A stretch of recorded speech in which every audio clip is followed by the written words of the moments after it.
We're going to get started. I understand that state law currently requires that the following announcement be made at the beginning of every remote council session. Due to the current public health emergency, City Council is currently meeting remotely.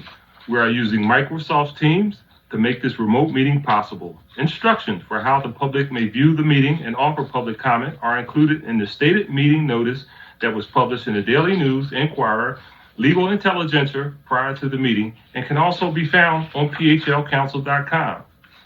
I now note that the hour has come.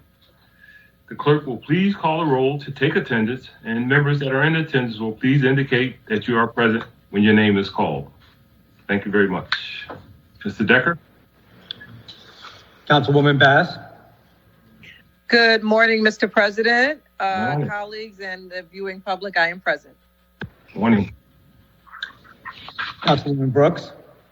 Good morning, Council President. Good morning, colleagues. I'm present. Good morning. Councilman Dom? Good morning, Council President and colleagues and the viewing public. Morning. Councilwoman Gauthier? Good morning, Council President. Good morning, colleagues. Happy to be here today. Good morning. Councilwoman Gilmore Richardson? Good morning, Council President. Good morning, colleagues, and good morning, Philadelphia. Good morning. Councilman Green? Good morning, Council President. Good morning, members of Council, and good morning to the viewing public. Good morning. Councilwoman Gim?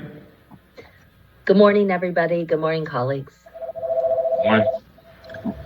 Councilman Heenan? Good morning, Council President, and good morning, colleagues. Good morning. Councilman Johnson?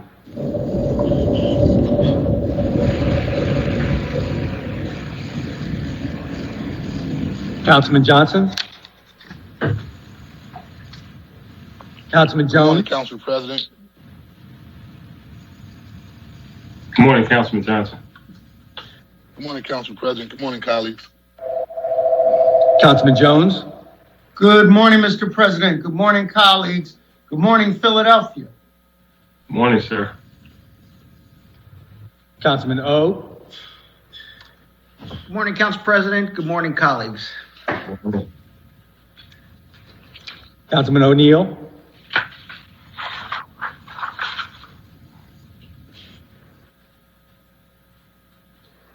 Councilman O'Neill? Councilwoman Parker? Good morning, Mr. President, colleagues, and PHL. Good morning. Councilwoman Quinones Sanchez? Good morning, Council President and colleagues. Good morning. Councilman Squilla? Good morning, Council President and colleagues present. Good morning, sir. Councilman Thomas? Good morning, everyone. I'm present. Good morning, Councilman. Council President Clark? Good morning, and good morning to you all. We have established a quorum. We will now come to order.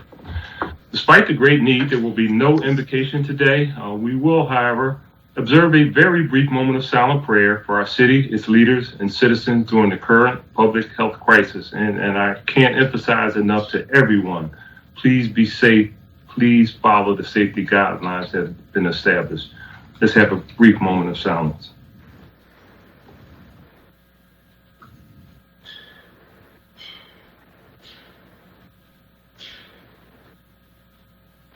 Thank you very much. Our next order of business is the approval of the journal of the meeting of Thursday, November 12, 2020, and the chair recognizes Councilman Squilla. Thank you, Mr. President. I move that the journal of the meeting of Thursday, November 12th, 2020 be approved. Second. Thank you. It has been moved and properly second that the journal of the meeting of Thursday, November 12, 2020 stand approved. All in favor indicate by saying aye. Aye. Aye. Opposed? Ayes have it, and our journal is approved. And our next order of business is request for leave of absence, and the chair recognizes Councilwoman Parker.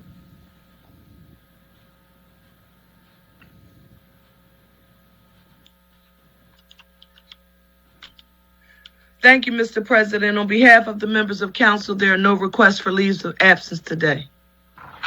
Chair thanks the Councilwoman. And our next order of business is communications. Mr. Decker, would you please read the messages from the mayor and any other communications that you may have in your possession? To the President and members of the Council of the City of Philadelphia, I am submitting herewith for the consideration of your honorable body an ordinance amending Section 12701 of the Philadelphia Code entitled Bicycle Lanes by authorizing the Department of Streets to designate a bicycle lane in the southbound direction on North 8th Street from Vine Street to Ray Street, and to remove a travel lane in the southbound direction on North 8th Street from Vine Street to Ray Street, and an ordinance authorizing the procurement commissioner to enter into agreements to purchase electricity, natural gas, and motor fuel for use by the city in city facilities and vehicles, including agreements that obligate payment for delivery of such energy supplies in future fiscal years, and an ordinance amending Chapter 1300 of the Philadelphia Code entitled Real Estate Taxes by clarifying definitions to provide that new construction containing a certain combination of residential dwelling units with commercial or industrial units shall be deemed residential construction for purpose of the tax abatements available under that chapter, and an ordinance authorizing the procurement department on behalf of the city to enter into an amendment agreement with Axon Enterprises Incorporated for purchase of tasers by the city, all under certain terms and conditions. Thank you, Mr. Decker. Our next order of business is the introduction of bills and resolutions. By way of a reminder, we are asking that all resolutions, including privileged resolutions, be placed on the final passage calendar for the next session of council unless they are being referred to committee. In our current remote environment, this procedure will provide the appropriate opportunity for public comment. Thank you very much in advance for your anticipated cooperation. We'll do a little something different. The clerk will please read the titles of the legislation that is being offered today by the members.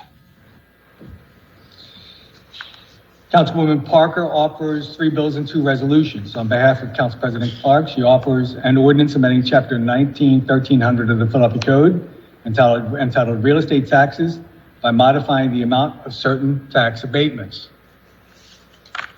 and an ordinance authorizing the procurement commissioner to enter into agreements to purchase electricity, natural gas, and motor fuel for use by the city in city facilities and vehicles, including agreements that obligate payment for delivery of such energy supplies in future fiscal years, and an ordinance authorizing the procurement department on behalf of the city to enter into an amendment agreement with Axon Enterprises Incorporated for purchase of tasers by the city.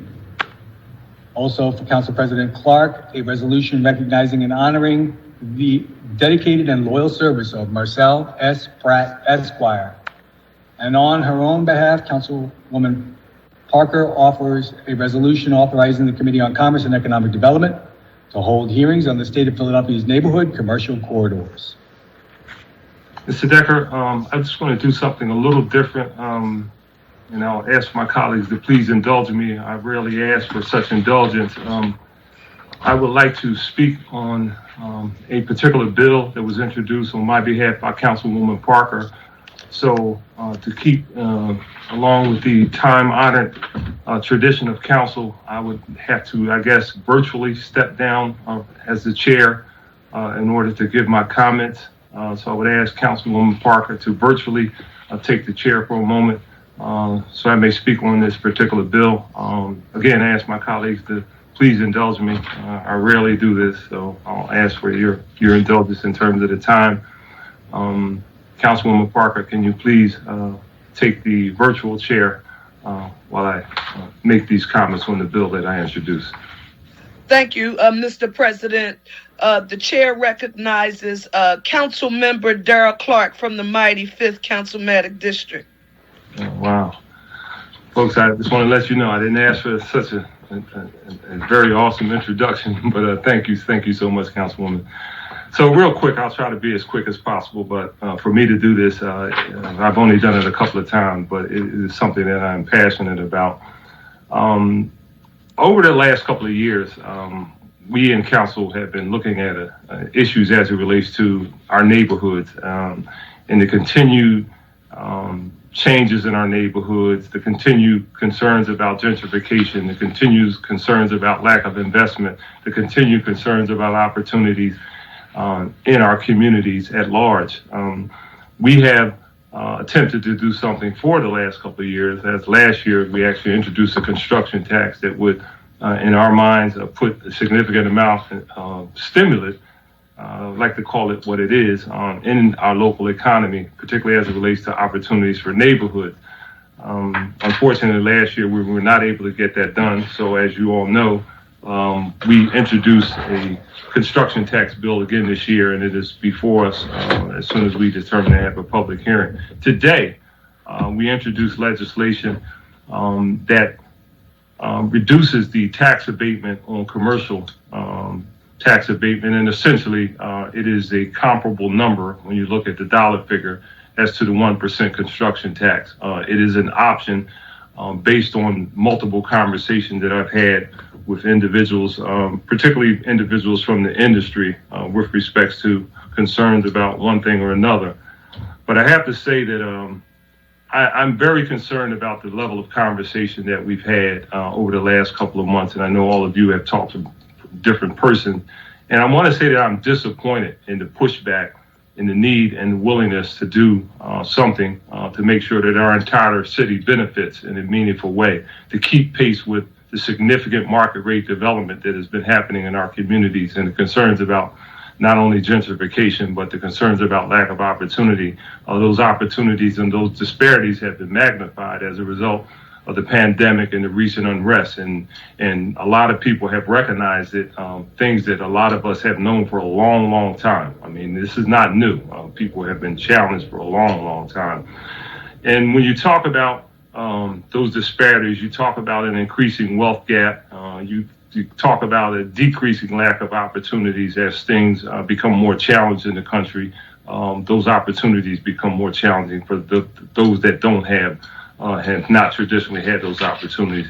So during these conversations and our attempts to stimulate our local economy, because frankly speaking, as much as we like to think that the federal administration, President-elect Biden and Mitch McConnell will hopefully hold hands and gleefully walk down the primrose path, the likelihood that that may or may not happen is very uncertain.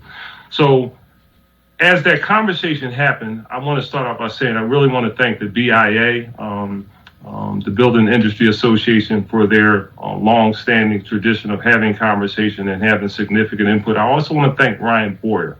Ryan has stood out as a person that has been willing to have conversation, to understand the need to invest in our communities broadly. And there was a couple of other individuals from the industries whose names I won't say at this point. But during that conversation, there was a number of things that were said to me. I'll just give you a couple, and I know we're in the middle of the session, so I will be as brief as I can. And I'm not going to say it no matter how long it takes, as my mentor used to say.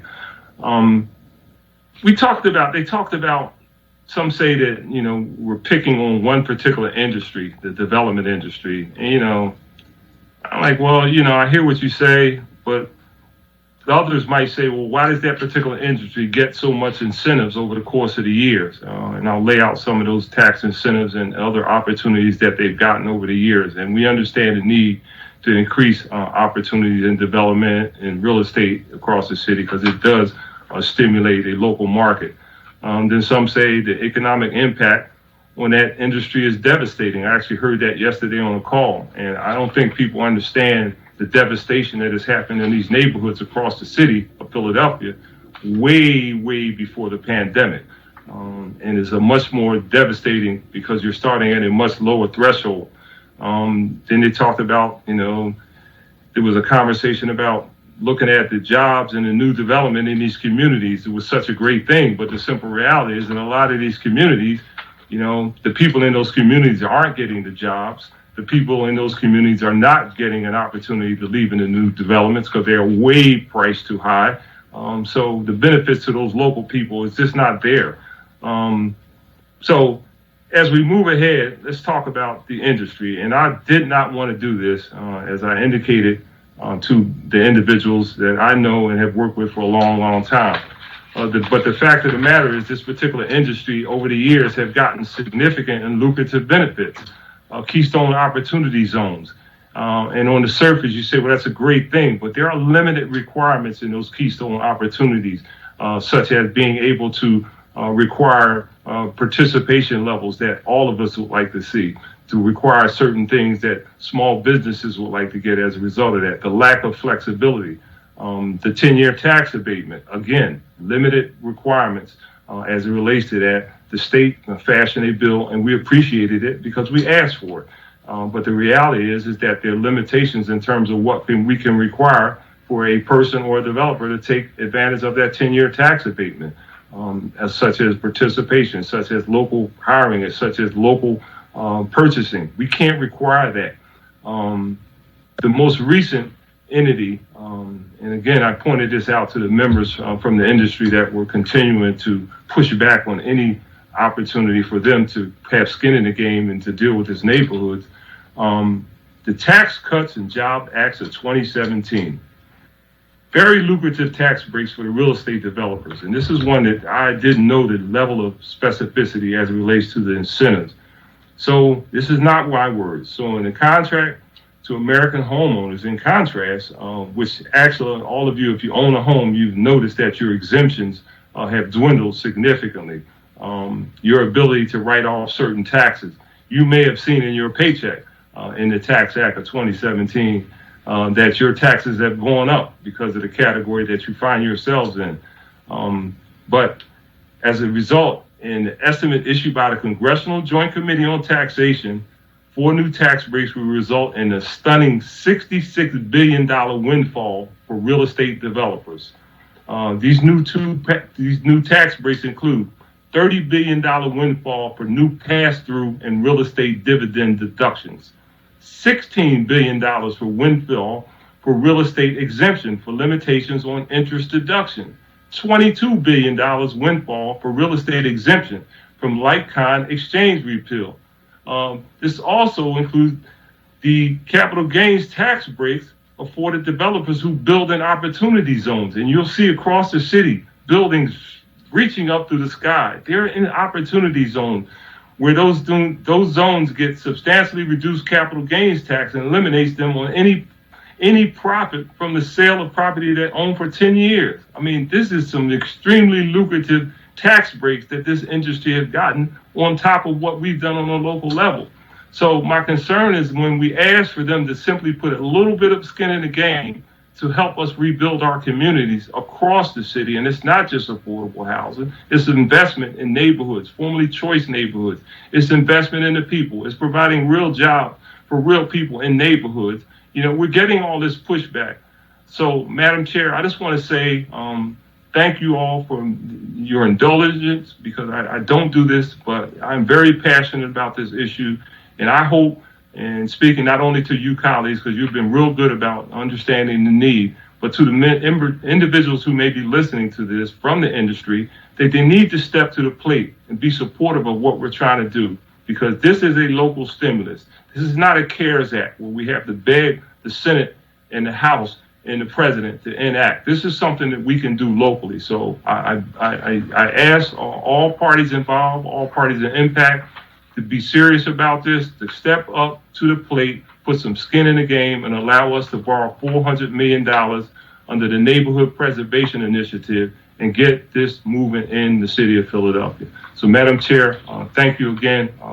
Sorry for taking so long, but I really needed to say this, and I promise I won't do it again during the course of the year. Thank you, Councilmember Clark. I am now stepping down off the rostrum. It'll take me a few seconds. And Mr. President, Mr. Councilman Clark, I am now back in my seat. Thank you. Thank you, Council Majority Leader Parker. Sorry about that, but I needed to say that, and I needed to say it in a meaningful way. Mr. Decker, can you please read those again so I can make sure that I refer those bills and resolutions to the appropriate entity?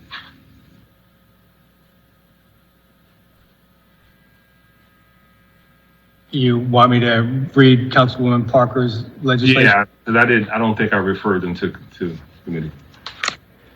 On behalf of Council President Clark, Councilwoman Parker offers 3 bills entitled an ordinance amending Chapter 1300 of the Philadelphia Code entitled Real Estate Taxes by modifying the amount of certain tax abatements.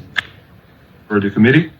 And an ordinance authorizing the procurement commissioner to enter into agreements to purchase electricity, natural gas, and motor fuel for use by the city in city facilities and vehicles, including agreements that obligate payment for delivery of such energy supplies in future fiscal years. For the committee. And an ordinance authorizing the procurement department on behalf of the city to enter into an amendment agreement with Axon Enterprises Incorporated for purchase of tasers by the city. For the committee. And also on behalf of Council President Clark, a resolution recognizing and honoring the dedicated and loyal service of Marcel S. Pratt, Esquire. Next week's calendar. And on her own behalf, Councilwoman Parker offers a resolution authorizing the Committee on Commerce and Economic Development to hold hearings on the state of Philadelphia's neighborhood commercial corridors. Thank you. This week's calendar.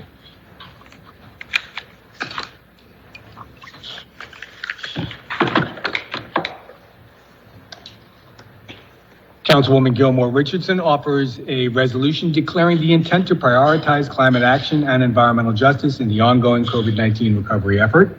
This week's calendar.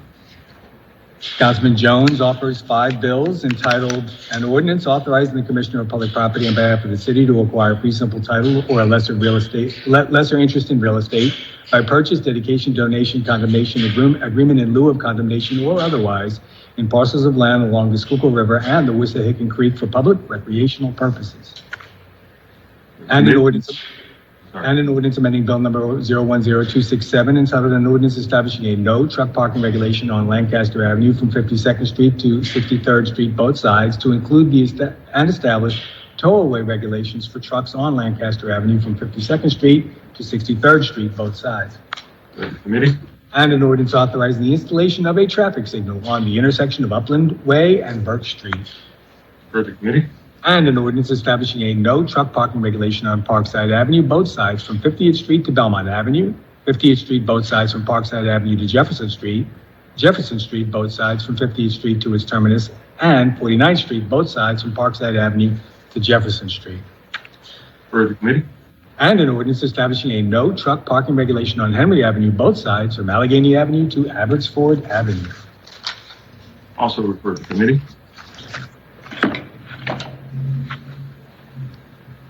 Councilman Johnson offers one resolution authorizing the Committee on Education to hold hearings to examine options for expanding the pipeline of black male teachers and staff in Philadelphia schools. Was that, Mr. Decker, was that a Yes, Mr. President, that's a hearing. Committee resolution? Committee hearing, yes, Mr. President. That'll be on this week's calendar. Councilman Dom offers a resolution recognizing Thursday, November 19, 2020 as Children's Grief Awareness Day and honoring the work of Uplift Center for Grieving Children to meet the emotional needs of grieving children in the city of Philadelphia. That will be next week's calendar. Mr. President, Councilman Dom is asked to be recognized on this resolution. I'm sorry. Chair recognizes Councilman Dom. Thank you, Council President. I wanted to take a moment and first thank the co-sponsors of this resolution. I'd also like to briefly highlight just how important Children's Grief Awareness Day is and honor the work that Uplift is doing day in and day out for our children and families in Philadelphia that are struggling right now and for the last 20 years. Grief and loss of life are two things that are unavoidable in this world. But generally, we shield our children from it as much as we can until it actually happens. In Philadelphia and many places all over the country, our children are often suffering in silence because grief is difficult for everyone. And perhaps the adults in their lives can't manage the grief themselves, so the children's emotional needs get left behind by mistake. In the wake of a loss of life, we forget our children haven't developed the right tools yet, those tools that they need to navigate the difficult feelings that come with grief and loss. So we see kids act out in all sorts of ways, some good and some not so good. Uplift Center for Grieving Children helps provide our children with those emotional tools they need to process the feelings and develop positive ways they can communicate what's going on inside their young minds. In the city of Philadelphia, our children are seeing things others can't even imagine. They're experiencing loss of life due to COVID-19, losses from violence, and especially gun violence. loss of life from substance use, disorder, and overdoses, and a complete loss of normalcy in their everyday life right now. We have to ensure our kids, our children, have the supports they need if we want them to be okay. So Uplift continues to work with our children and families through the Philly Hope Line and referrals from the school district, medical providers, and our community members. And I hope everyone here today will join me in recognizing their commitment to our children and appreciate the important work Uplift does to take care of the emotional needs of our young people. For those of you looking for more information on Uplift, you can visit their website, upliftphilly.org, or contact my office for more information. In recognition of Children's Grief Awareness Day, Uplift is hosting an event this evening, tonight, from 6 to 7:30, where they'll present a partial viewing of the WPSU, Penn State's Public Radio, documentary called Speaking Grief. They'll hold a live stream panel discussion thereafter via Facebook and Zoom. Thank you again for everyone's support today.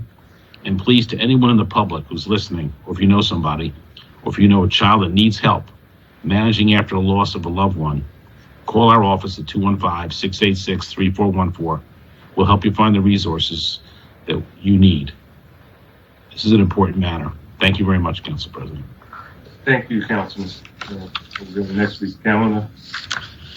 Councilman Dom also offers a resolution honoring and expressing gratitude to the University of Pennsylvania for pledging $100 million to the School District of Philadelphia over the next decade. Chair again recognizes Councilman Dom. Thank you, Council President. This is a happier one. I want to thank the co-introducer, Councilmember Maria Quinona Sanchez, who's our chair of our Education Committee, and all the co-sponsors of this resolution today, Council members Gilmore, Richardson, Thomas, Green, Gautier, and Squilla. As we recognize the University of Pennsylvania for this incredible donation to help Philadelphia's public schools, we have to acknowledge President Amy Gutman's ambition and determination to go above and beyond and to make Philadelphia a better place for our youth, families, educators, and everyone that is proud to call Philadelphia their home. The city and the school district have been deliberating for years on a financial strategy to address the serious infrastructure needs of our aging schools. Now we've presented with a possible sustainable solution over the next decade that will go a long way, not the full solution, it will go a long way, to solving the environmental hazardous conditions inside many of our school buildings. Some of these facilities are more than 70 years old. These facilities are older than me. This is truly a commemorable action and donation made by the University of Penn. In fact, it's the single largest donation to the school district ever. It's another prime example, though, of how we will move our city forward through collaborative public-private partnerships. And we need to recognize the efforts that our leaders in our business and education sectors make to improve our city. In my opinion, we don't do enough to honor these individuals and institutions for their efforts to make Philadelphia a better place to live and work. I spoke with President Gutman yesterday and personally thanked her on behalf of council for her work and dedication to our schools. And she was actually elated to hear from us. And we have more to do to build more coalitions and partnerships at this time. And so by reaching out, we showed our sincere gratitude. We have so many anchor institutions in our city that are truly unsung leaders that don't seek the public spotlight for doing everything they can to make Philadelphia a first-class city. They provide economic opportunities to many underserved neighborhoods and go above and beyond the call of their own mission to support communities across the entire city. Please always continue to keep our city in your minds and hearts. This is to all Philadelphia residents, businesses, and institutions. Constantly seek ways to help us and go beyond your own mission and put Philadelphia first. With Thanksgiving, Council President, right around the corner, and on behalf of all of us in Council, I can't think of a better Thanksgiving present bestowed upon the school district than the University of Penn, President Amy Gutman, Chairman of the Board David Alcone, providing this tremendous gift of $100 million to the Philadelphia schools. Thank you on behalf of all of us. We really appreciate it. Thank you, Council President. Thank you, Councilman. Thank you very much. That will be on next week's calendar. Councilwoman Gauthier offers one bill entitled an ordinance authorizing encroachments in the nature of structural artwork consisting of metal manhole covers and traffic signs located in the vicinity of 6200 Osage Avenue, and authorizing the city of Philadelphia to accept ownership of such encroachments. Further committee. Councilman Thomas offers, on behalf of Council President Clark, a resolution honoring and congratulating Ed Hurt for his work with youth in the community and for being awarded the 76ers Junior NBA Coach of the Year Award. Next week's calendar.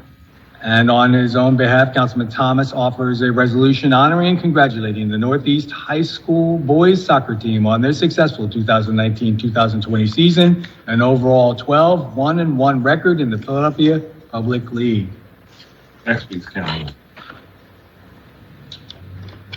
Councilman O'Neill offers one bill entitled an ordinance authorizing the Commissioner of Public Property on behalf of the city to enter into a sublease agreement with the Philadelphia Municipal Authority for use by the city of a portion of the premises located at 11311 Roosevelt Boulevard, Philadelphia, Pennsylvania.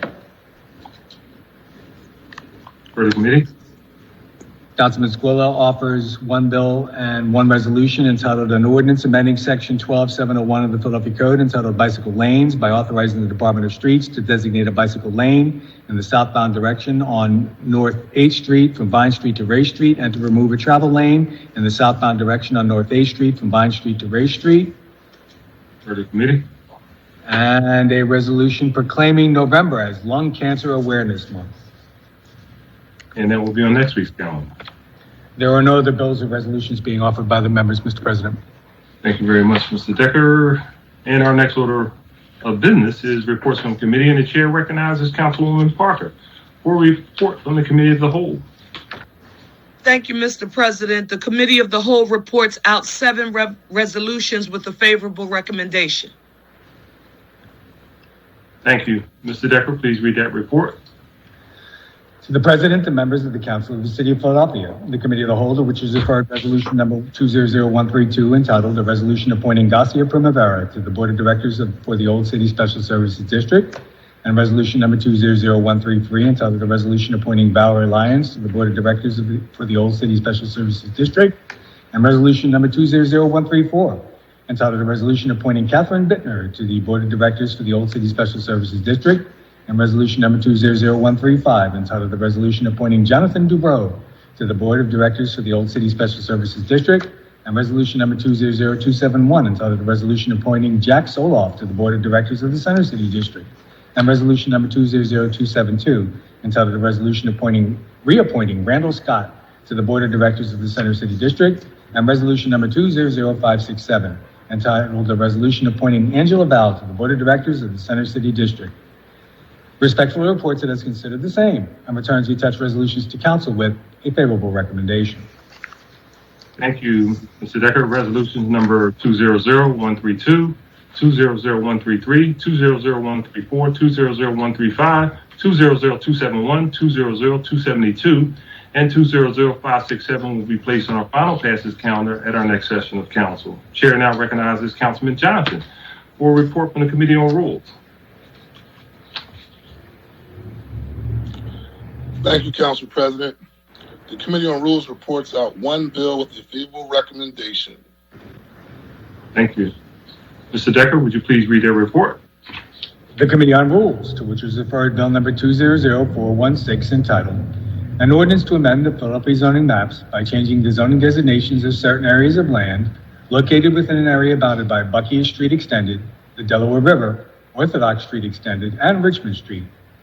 Respectfully reports it as considered and amended the same, and returns the attached bill to council with a favorable recommendation. Thank you. The chair again recognizes Councilman Johnson. Thank you, Council President. I move for the adoption of the resolution. No. The rules of council. Move for the suspension. Councilman Johnson, yeah, just need you to move for the rules of council. I'm sorry, Council President. Council President, I move for the rules of council to be suspended to permit first reading of this resolution at the first second of council. And that's bill number 200416. And I second your motion, Councilmember Johnson. Thank you. It has been moved and properly second that the rules of council be suspended so as to permit first reading this day of bills number 200416. All those in favor indicate by saying aye. Aye. Aye. Those opposed, ayes have it, and the bill will be placed on our first reading calendar today. Chair now recognizes Councilwoman Parker for a report from the Committee on Law and Government. Thank you, Mr. President. The Committee on Law and Government reports out 3 bills with a favorable recommendation. Thank you. Mr. Decker, please read the report. The Committee on Law and Government, to which is referred Bill number 200588, entitled an ordinance amending Title 17 of the Philadelphia Code, entitled Contracts and Procurement, by amending Chapter 17100, entitled Procurement Contracts, to add disclosure requirements related to prior contracting experience and the demographic characteristics of employees and board members of contractors and subcontractors for city contracts for competitively bid goods. And Bill number 200589, entitled an ordinance amending Chapter 17100, entitled Procurement Contracts, by adding requirements related to the provision of information regarding the demographic characteristics of the employees of and the labor force used by city contractors and subcontractors in the performance of work under certain city contracts for competitively bid services. And Bill number 200590, entitled an ordinance amending Title 17 of the Philadelphia Code, entitled Contracts and Procurement, by amending Chapter 17100, entitled Procurement Contracts, and Chapter 17400, entitled Non-Competitively Bid Contracts, Financial Assistance, to add disclosure requirements related to prior contracting experience and the demographic characteristics of employees, other sources of labor, and board members of contractors and subcontractors for city contracts for public works, other competitively bid services, and professional services, and by adding reporting requirements. Respectful reports it has considered and amended the same and returns these such bills to council with a favorable recommendation. Thank you. The chair again recognizes Councilwoman Parker.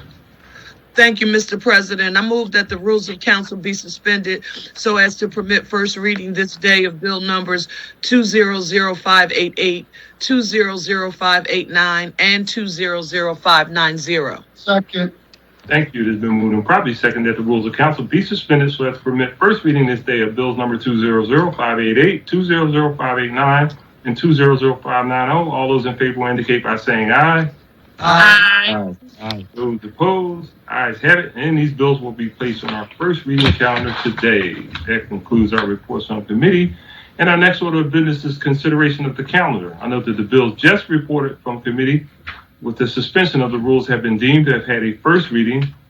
These bills will be placed on our second reading and final passage calendar at our next session of council. As there are no additional bills on the first reading calendar, Chair recognizes Councilwoman Parker for a motion concerning the bills on the second reading and final passage calendar today. Thank you, Mr. President. I move that the rules of council be suspended to permit the use of a consent agenda to consider the following bills on the second reading and final passage calendars. They are numbers 200481, 200387, 200599, 200600, 200182, 200254, 200537, 200539, 200561, 200562, 200572, 200591, 200115, 200412, 200420, and 200421. Second. Thank you. It has been moved and probably second that the rules of council be suspended to permit the use of a consent agenda to consider the bills just read by Councilwoman Parker. All in favor indicate by saying aye. Aye. Aye. Those opposed, ayes have it. The motion carries, and we will consider the consent agenda shortly. Chair again recognizes Councilwoman Parker for the purpose of calling up bills and resolutions on the regular second reading and final passage calendar. Thank you, Mr. President. In addition to the bills being considered on a consent agenda, the following resolutions and bills are being called up from the second reading and final passage calendars today.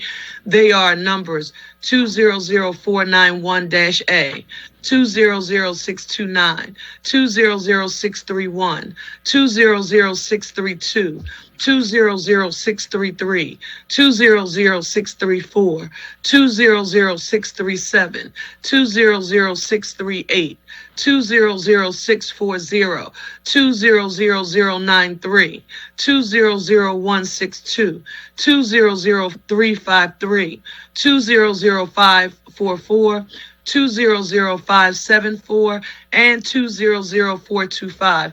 All other bills and resolutions are being held. Thank you, Councilwoman. Before we proceed with the consideration of the public comment, I would like to take a brief 5 to 10 minute recess to give our technology professionals some time to connect the speakers we have for today to the meeting. We'll take a brief recess.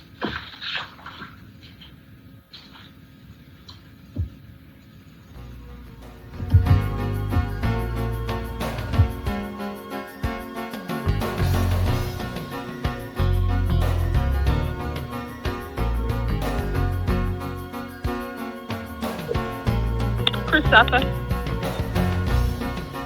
Hi, good morning. How are you?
Council Chair, council members and participants, we are now live. Thank you very much. And again, good morning. So now that everyone is connected to the meeting, and before considering the resolutions and bills we have before us today, we will consider public comment as follows. The public comment must concern matters on the second reading and final passes calendar for the possible action at a session of council. A speaker on any of those matters must sign up in order to testify. You must call 215-686-3406 by 5 p.m. the day before the session to sign up for public comment. When you call, we will take your name, phone number, the number of the legislative item you are commenting on, and whether you are in support or against the legislation, and we'll add you to the list. We will telephone each person on the list during the council session and invite them to our remote meeting. Under ideal circumstances, they will each have 3 minutes to speak, but because we have a significant amount of people today, we will have 2 minutes. In order to be fair to all those wishing to speak, I intend to hold faithfully to the established time limit. Once invited to the meeting and asked to begin your testimony, a timer will be started. We will monitor your remaining time throughout your testimony, and when there are 30 seconds remaining to your time, we will remind you of this. Once your allotted time is passed, you will be asked to conclude your remarks. Shortly thereafter, you will be muted and disconnected from the remote meeting. I also reserve the right to limit the number of speakers where repetitious comments are being made on the same matter, and to limit the scope of testimony to only certain items on the agenda during the emergency, which could affect callbacks for public comment at the meeting. So please be aware that the public meeting is being recorded. Because the meeting is public, participants and viewers have no reasonable expectation of privacy. So by continuing to be in the meeting, you are consenting to being recorded. I would now ask the chief clerk to please read the name of our first speaker. Chris Safa, commenting on 200425. Thank you. Morning.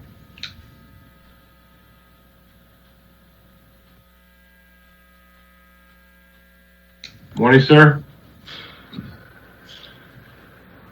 Chris Safa, *6 to unmute yourself.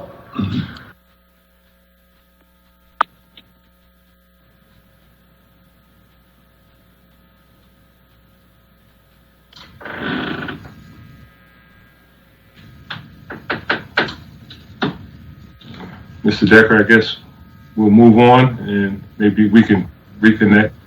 Good morning. Hello. We okay? This is Chris Safa. Good morning. Okay. Can you hear me? Good morning. Thank you. Thank you. Just state your name apologize. for the record and proceed with your testimony. Thank you very much. Thank you, Council President and members of City Council. My name is Chris Safa, and I'm a member of Toxic Free Philly. We have a quiet public health and environmental justice emergency here, and we are sincerely grateful to the Health Committee Chairman, Cindy Bass, for her leadership, as well as to the Health Committee members for your unanimous passage of this bill out of committee. You may know Toxic Free Philly is a volunteer grassroots advocacy group, and we volunteer hundreds of hours for our park systems, our community, and the city. And we're speaking with you today with new information and a relatively easy way the city can pivot to keep us all safe, no matter what our zip code. And we represent a growing coalition of over 28 state, local, and national organizations, as well as over 2,600 folks who signed our petition. And you've been provided with a hard copy of the Healthy Outdoor Public Spaces Briefing Book and over 800 pages of scientific, peer-reviewed medical evidence of the dangers of toxic herbicides.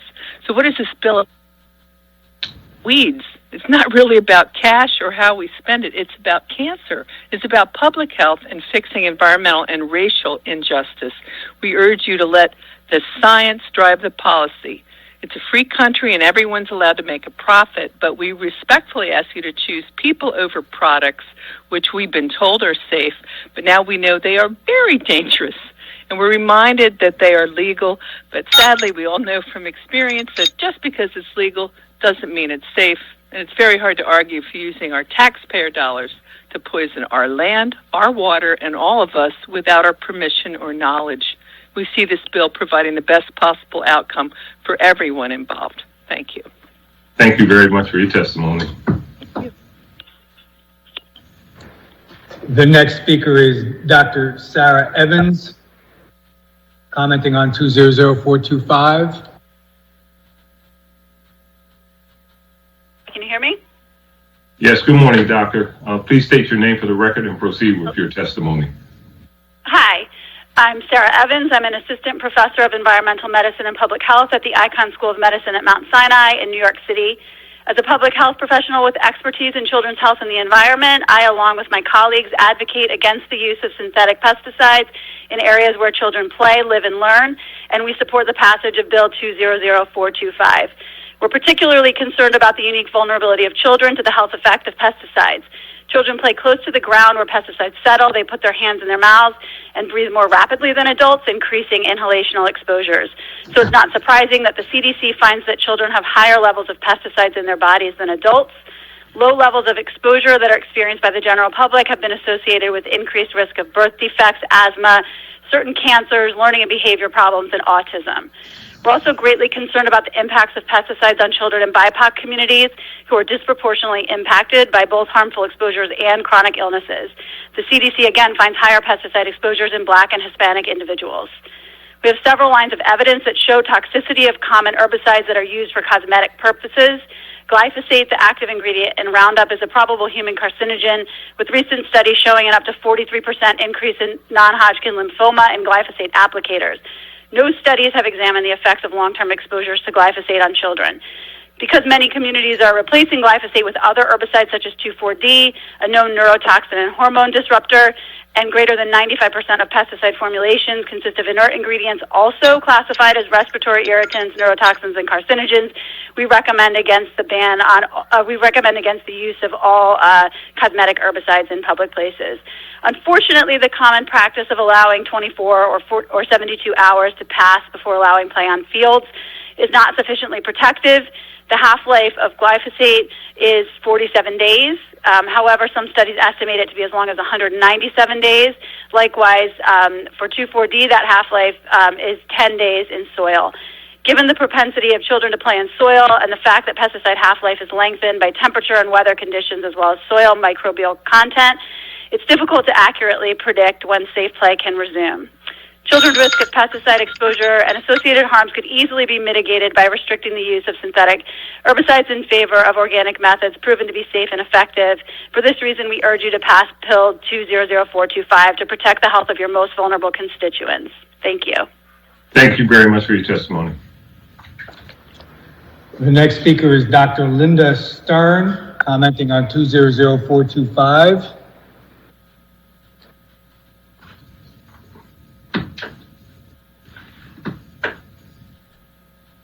Morning.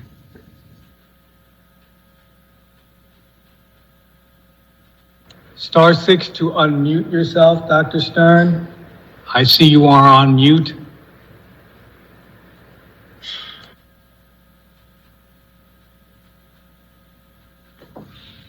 Does that help?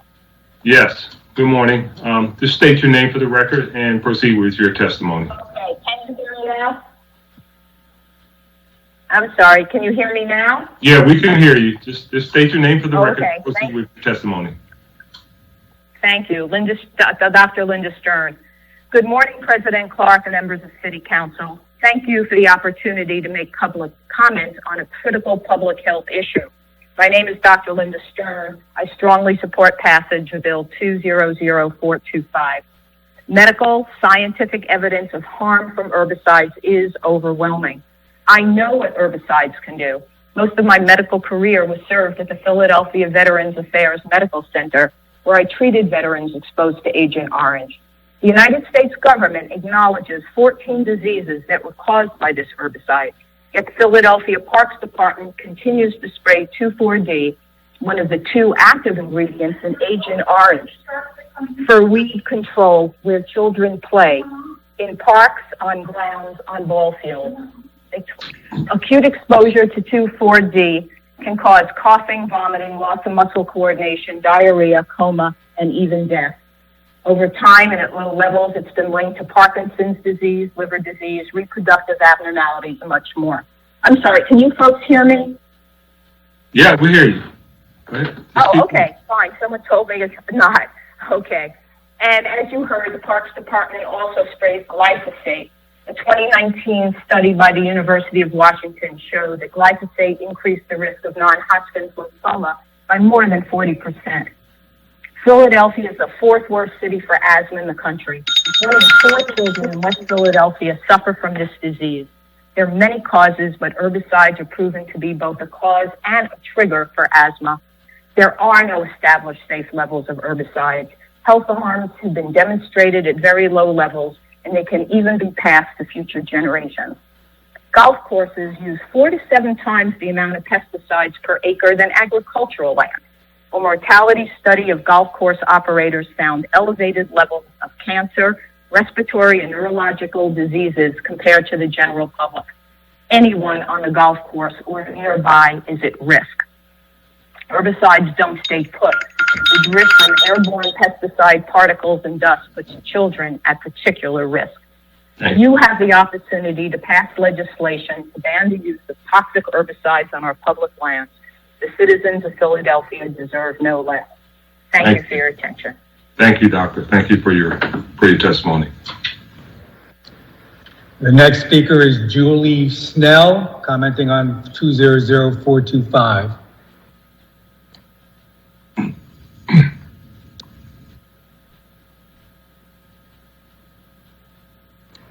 *6 to unmute yourself. Ms. Snell, I see you are still on mute.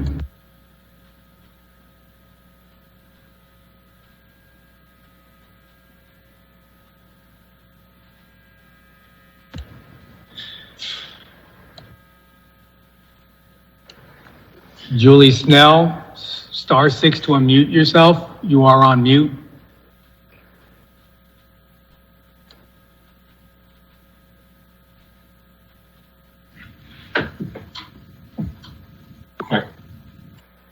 Sarah. Hello, are you on? Hello, this is Julie. Yeah. It's Ms. Snell? Hello, this is Julie Snell. Okay, yeah, state your name for the record and proceed with your testimony, please. Thank you. This is Julie Snell. I'm co-founder and principal of a landscape architecture firm in Philadelphia and co-owner and operator of a native plant nursery in Media, Pennsylvania. This bill is an opportunity to examine how we manage public land. This bill is an opportunity to take stock of current operations and focus on restorative and sustainable practices. It's an opportunity to focus on education and transparency, an opportunity to focus on soil health, vegetation, and water management. Now more than ever, our public landscapes are vital to our health and well-being. Safe and healthy parks, playing fields, natural lands can have a direct impact on the public health.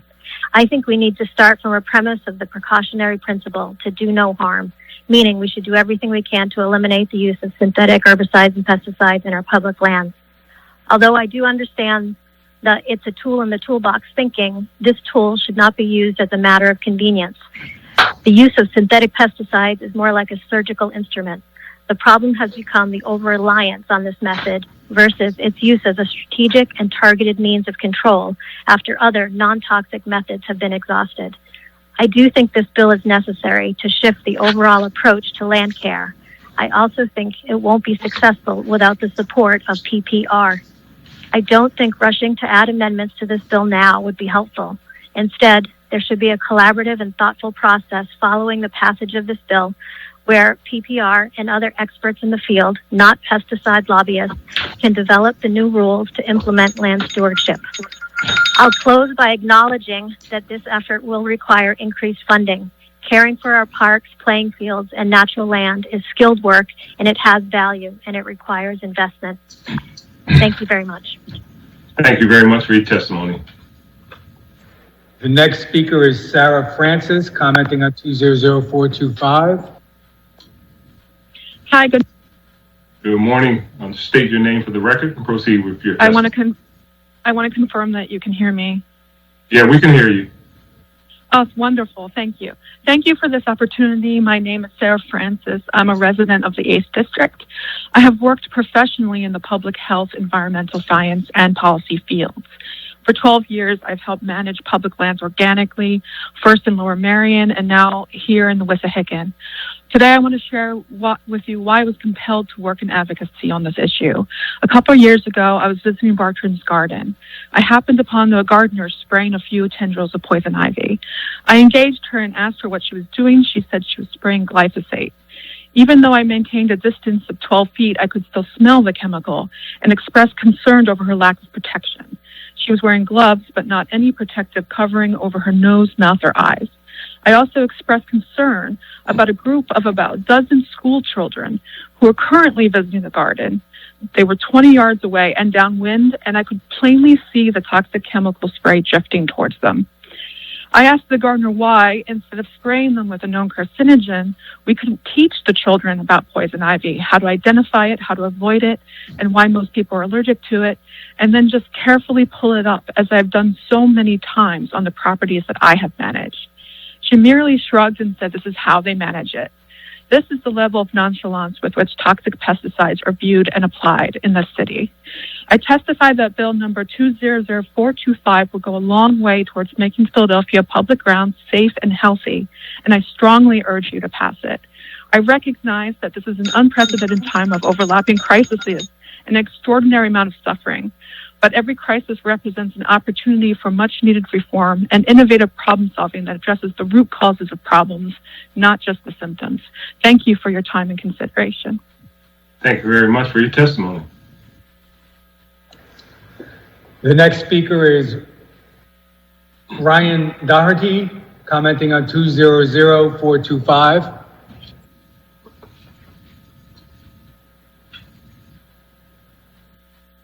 Good morning. Can you hear me?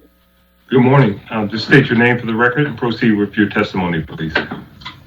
Yeah, thank you for your time today. My name is Ryan Doherty, and I'm a community organizer with the Black Institute, a racial justice action think tank based out of New York City, here on behalf of our president, Ms. Bertha Lewis, who is originally from the city of Philadelphia.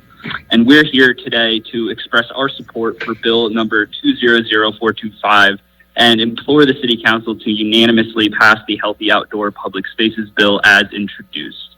As a racial justice organization who has done the analytical research on the use of pesticides in public spaces, the Black Institute knows firsthand the harmful effects these chemicals have on communities of color, specifically children and families. While it is now irrefutable that these herbicides cause cancer and other deadly illnesses, we know statistically that Black and brown communities are the ones who disproportionately suffer the most through a report that we published entitled Poison Parks. And whether the pesticide industry or the Parks Department decides to recognize it or not, every single time a chemical-based herbicide is sprayed in Philadelphia, environmental racism is being manifested in our communities. Supporting this bill will ensure that our kids are safe when they play in our parks. It will ensure that our drinking water is clean enough to drink, and it will create some semblance of transparency in an industry that has gone unchecked for far too long. We are obviously in a public health crisis compounded by the devastating effects of COVID-19, and now is the time to finally stand up for our Black and brown brothers and sisters by banning the use of glyphosates and other toxic herbicides in Philadelphia. It is imperative that the City Council support Bill number 200425 and commit to the transition to organic land management in Philadelphia. You have a responsibility to your constituents, and that includes standing up to large corporations for a healthier and toxic-free Philly. Thank you for your time. Thank you so much for your testimony. The next speaker is Amy Sinden, commenting on 200425.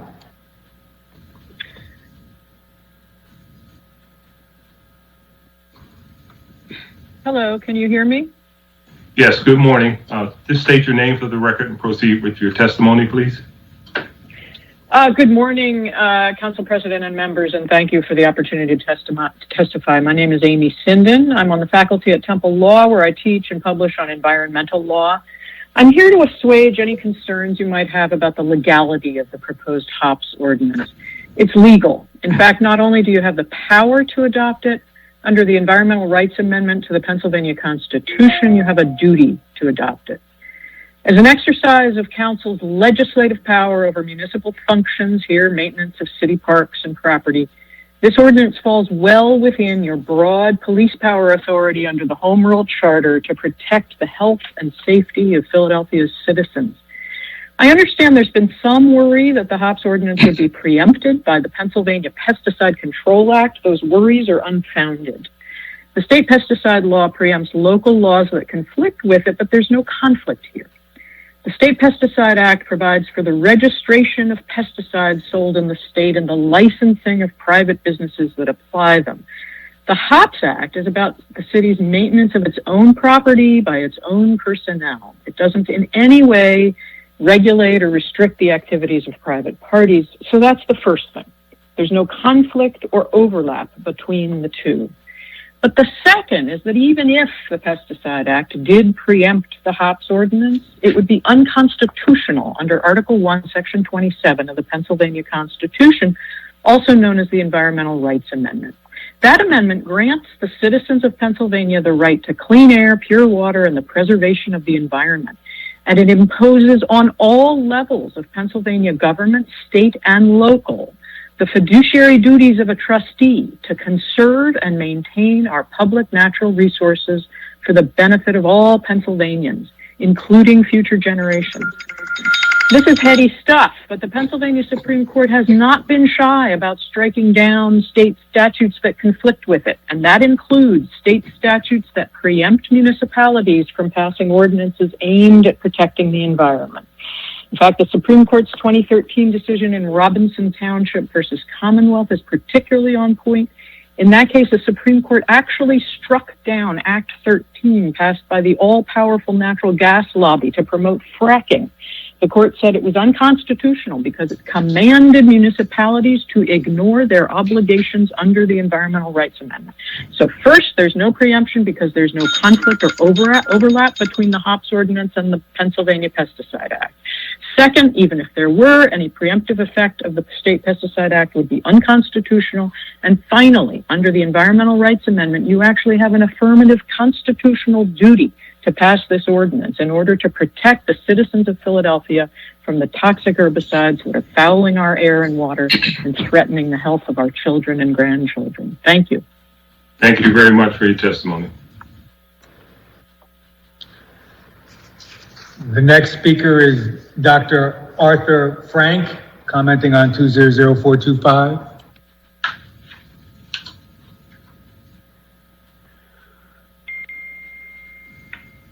Can you hear me? Yes, we can hear you. Just state your name for the record and proceed with your testimony. Yes, my name is Arthur Frank. President Clark and members of the City Council, I wish to speak on 200425 as well.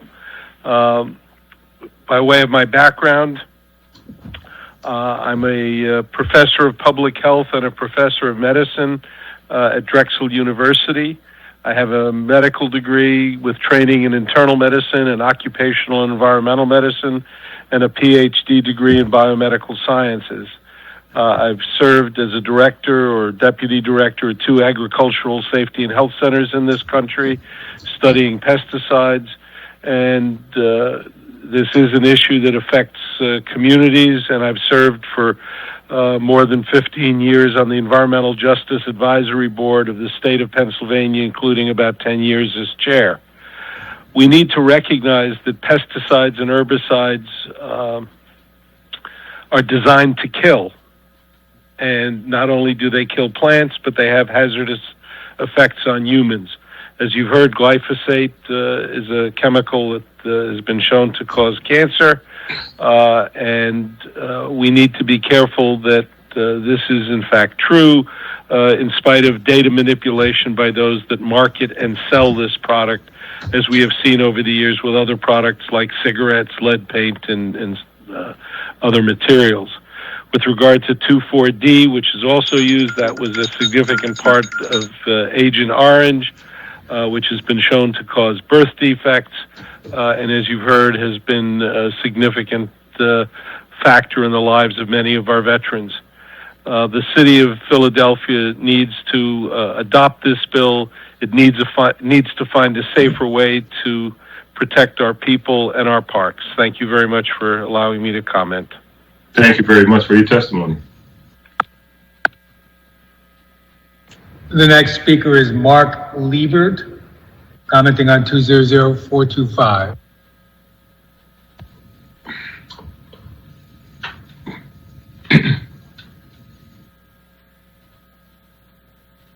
Can you hear me? Yes, we can. Just state your name for the record and proceed with your testimony. All right. My name is, thank you for allowing me to comment on 245. My name is Mark Liebert. I'm the County Board Chair of Douglas County, Wisconsin. We manage 287,000 public acres, including parks in the city of Superior as well, and we have had this ordinance in effect for 20 years. Don't be afraid of this ordinance. Your managers can manage their parks with this. In fact, you can challenge them to come up with unique opportunities on how they can actually do what the pesticides used to do. If we can do it on 287,000 acres, we have hundreds of miles of trails, boat launches, parks, day parks, overnight parks, city parks in the city of Superior, and we have been very successful at eliminating herbicides for over 20 years. Your managers will come up with opportunities, and when they're challenged, they will come to the plate and actually find good solutions to the use or non-use of these herbicides and pesticides. Is there any questions that I could answer for you guys on the problems or anything that we've encountered? I'd gladly give up my time to answer questions. No, we're good. You go ahead and get your testimony. If there are questions, we'll reach out to you. Sure. Okay. Well, again, I want to take away any of the councilors' fears that this is not going to be able to be managed. We've managed it. We have we don't allow herbicides, pesticides anywhere on 287,000 acres. Utility right-of-ways, pipeline right-of-ways are all restricted to non-pesticide use for keeping their right-of-ways cleared, and we have never been challenged in court. We have been successful in convincing all stakeholders that we're serious about this, and we have been successful. I think that's probably all I can add to you, unless you guys got questions. Oh, thank you very much. We appreciate your testimony. Okay, thank you. Bye. Thank you. The next speaker is Michael Froelich, commenting on 200544.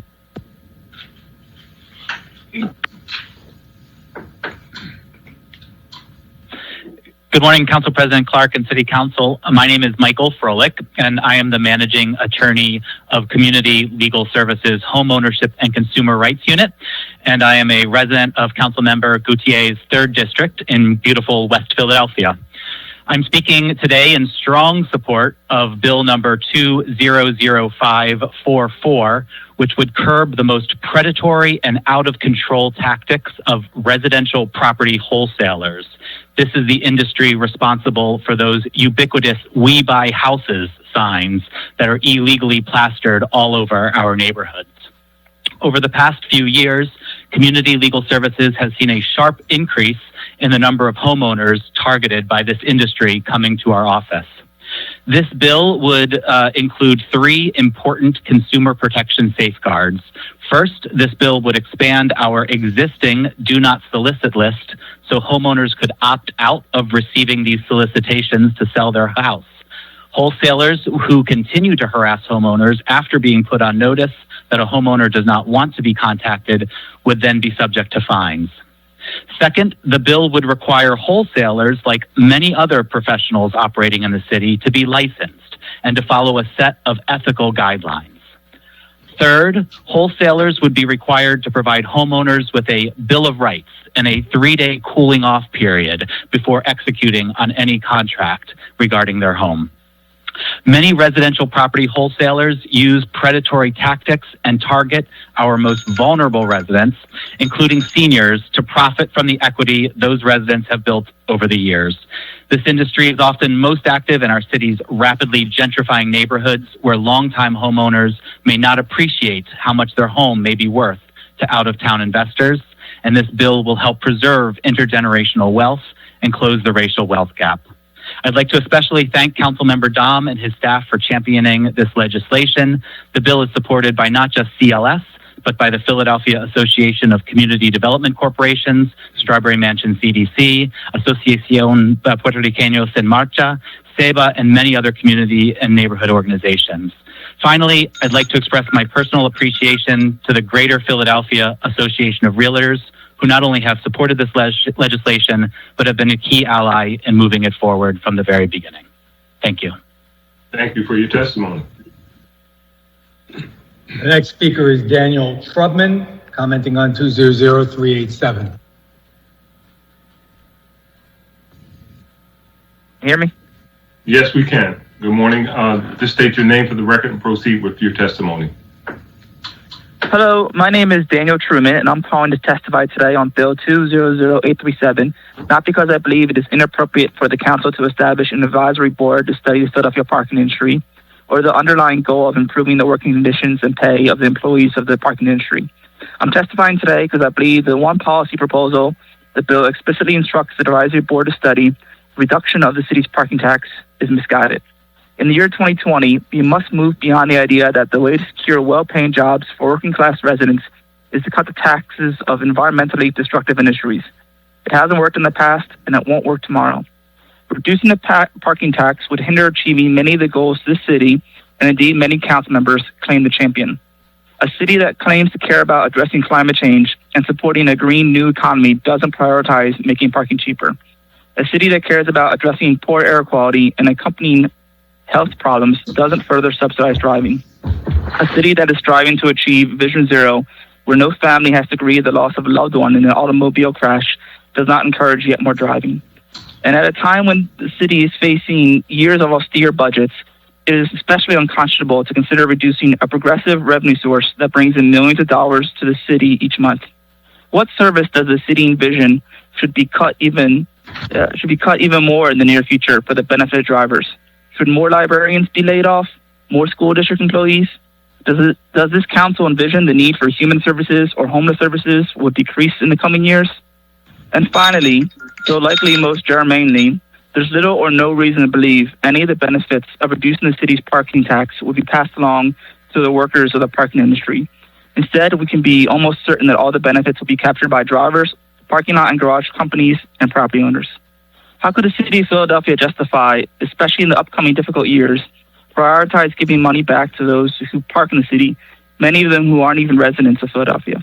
How could the city justify giving back money to parking lot and garage companies, many of which aren't based in Philadelphia? And how could the city justify giving money back to landholders, many of whom are land speculators, sitting on valuable land instead of building the housing, offices, and other buildings that would greatly benefit the city? Many Philadelphians are already struggling, and indeed were already struggling before the current crisis. It's unfathomable the city would prioritize the financial well-being of these moneyed interests. I urge this council to strike the language instructing the advisory board to consider lowering the city's parking tax before passing this bill. It is incumbent upon the council to improve the conditions of working-class Philadelphians, including those employed in the parking industry. And for that reason, I believe establishing this advisory board is a worthwhile endeavor. But reducing the city's parking tax is not the solution, and it is a proposal that should be tabled.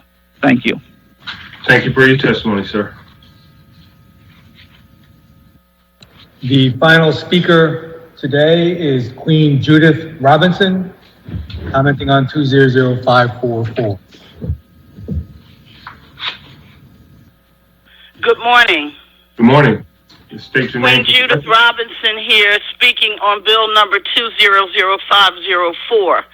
I'm a licensed real estate broker. That comes with years of experience, a real estate license, exams, etc. It's truly unfortunate that you would try in this bill to elevate wholesalers who come with bandit signs and all kinds of unethical behavior. You would try to elevate them to the level of a professional real estate broker. Where's the real estate commission on this? Where are our trade organizations? You, without asking for any education, no examination, and no guidelines, are trying to now elevate some wholesalers, some of them who are real estate professionals, to the same level of someone who has to go before the real estate commission with regulations and guidelines. The wholesalers, I can be quite frank with you, are eating our lunch. So I'm trying to figure out how they're legalized with a disclosure statement which doesn't protect the consumer from their unethical behaviors, because you still are putting a document in front of a legal binding document in front of a homeowner, a property owner who is not aware of what is in front of them. We as brokers have obligation. And long term, these folks don't have obligation to negotiate those equity that they're taking out of people's property. This bill is a dog whistle. I now see, when you talk about discrimination, I know we're talking about black people catching hell. And I now see Bounce TV has more advertisement of equity investors coming after the black market. So I say, who did you talk to before you convened this bill? Non-professionals, along with community legal services. Shame, shame, shame on you. This bill needs to help people. It doesn't. It tries to elevate people pushers, and I think the Real Estate Commission should weigh in on this bill before it goes forward. You all usually vote 17-0, as you do, but I'm going to say, as a long-term professional, please, listen up. Let's do something that's really going to help the black community, the gentrifying black community, taking their equity from them, using unscrupulous practices. This is a dog whistle, because all of a sudden on Bounce TV, they bouncing with that ad over and over again, continuing to heighten people who are unqualified to sell their property without proper information. That's what the problem is here. Now you're going to tell the wholesaler, the paper pusher, with no education, that they can run in front of people now with a $200 fee, and then you charge the managing director? Don't they have enough to do to enforce this law here about non-solicitation? You already have non-solicitation laws not being followed. This is a sham here, and you need to be more respectful of people who really are practicing professionals. With that, I'll put a pin in it and respectfully request that you table this and not move forward, because it's not helping the consumer. I'm out here in the venues, and I see it's the wild, wild west with ignorance on all parts. Have a great day. Thank you so much for your testimony. There are no other speakers in the public comment list, Mr. President. Thank you very much, Mr. Decker. We will now consider today's bill consent agenda. I would ask Mr. Decker to please read the titles of all the bills on the consent agenda. After each title is read, any member may object to the inclusion of the bill on the consent agenda. Upon such an objection, without debate, the bill will immediately be removed from the consent agenda and placed on our regular final passage calendar. Mr. Decker, will you please now read the titles of the bills on the consent agenda? Bill number 200481, entitled an ordinance authorizing the Churchview Commons Condominium Association to own and maintain street lighting encroachments along the 100 block of Church Street. And bill number 200387, entitled an ordinance amending the Philadelphia Code to add a new section entitled Good Parking Jobs for Philadelphia Review Committee to provide for the creation of an advisory body to consider the quality of jobs and opportunities for workers in the parking industry, and the potential to make adjustments to the parking tax, including with respect to the goal of reducing the parking tax to 17% by July 1, 2022. And bill number 200599, entitled an ordinance constituting the 25th supplemental ordinance to the restated general water and wastewater revenue bond ordinance of 1989 is supplemented, authorizing the bond committee to issue and sell one or more series or sub-series of tax-exempt or taxable water and wastewater revenue bonds and revenue refunding bonds, some or all of which may be used for the implementation of a revolving commercial paper program for the system.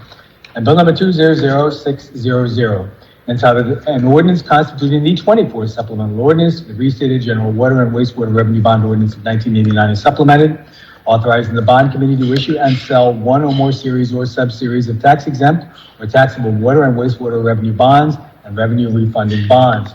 And bill number 200182, entitled an ordinance amending chapter 12-3000 of the Philadelphia Code, entitled use of an automated red light enforcement system to prevent red light violations. by authorizing the installation of red light enforcement systems at the intersection of 52nd and Lancaster Avenue. And bill number 200254, entitled an ordinance establishing a no truck parking regulation on both sides of Milner Street from Bly Avenue to New State Road. And bill number 200537, entitled an ordinance amending section 2 of an ordinance, bill number 180560, approved July 10, 2018, entitled an ordinance authorizing the revision of lines and grades in a portion of City Plan number 250 by striking from the city plan and vacating the legally open portion of Montour Street from Adams Avenue to Falkright Street, by extending the period for compliance with the terms and conditions stated therein. And bill number 200539, entitled an ordinance authorizing the revision of lines and grades in a portion of City Plan number 299 by striking from the city plan Parker Avenue from a point approximately 156 feet southwest of Matthias Street to its terminus southwesterly therefrom. And bill number 200561, entitled an ordinance amending chapter 12-3000 of the Philadelphia Code, entitled use of an automated red light enforcement system to prevent red light violations by authorizing the installation of red light enforcement systems at the intersection of 31st and Spring Garden Streets. And bill number 200562, entitled an ordinance authorizing Matrey Roy, doing business as John Bartram Association, to own and maintain an existing metal bench on the southeast corner at the intersection of South 54th Street and Lindbergh Boulevard. And bill number 200572, entitled an ordinance establishing a no truck parking regulation on both sides of East Godfrey Avenue from Tabor Avenue to Whitaker Avenue. And bill number 200591, entitled an ordinance amending section 9212 of the Philadelphia Code, entitled newsstands, by expanding the allowable items newsstands can sell and offer. And bill number 200115, entitled an ordinance amending section 10602 of the Philadelphia Code, entitled smoking, to prohibit establishments that are accepted from the indoor smoking prohibition from permitting minors to enter and to require health informational signs, and amending section 10614, entitled electronic smoking devices, to prohibit establishments that are accepted from the indoor e-cigarette use prohibition from permitting minors to enter and to require health informational signs. And bill number 200412, entitled an ordinance amending chapter 102200 of the Philadelphia Code, entitled hate crimes, to provide for penalties for criminal conduct involving misuse of the 911 emergency response system motivated by hatred towards certain characteristics of other persons.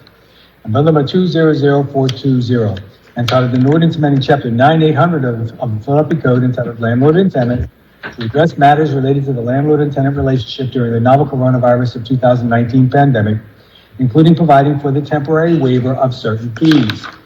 And bill number 200421, entitled an ordinance amending chapter 9800 of the Philadelphia Code, entitled landlord and tenant, to address matters related to the landlord and tenant relationship during the novel coronavirus of 2019 pandemic, including providing for repayment agreements, all under certain terms and conditions.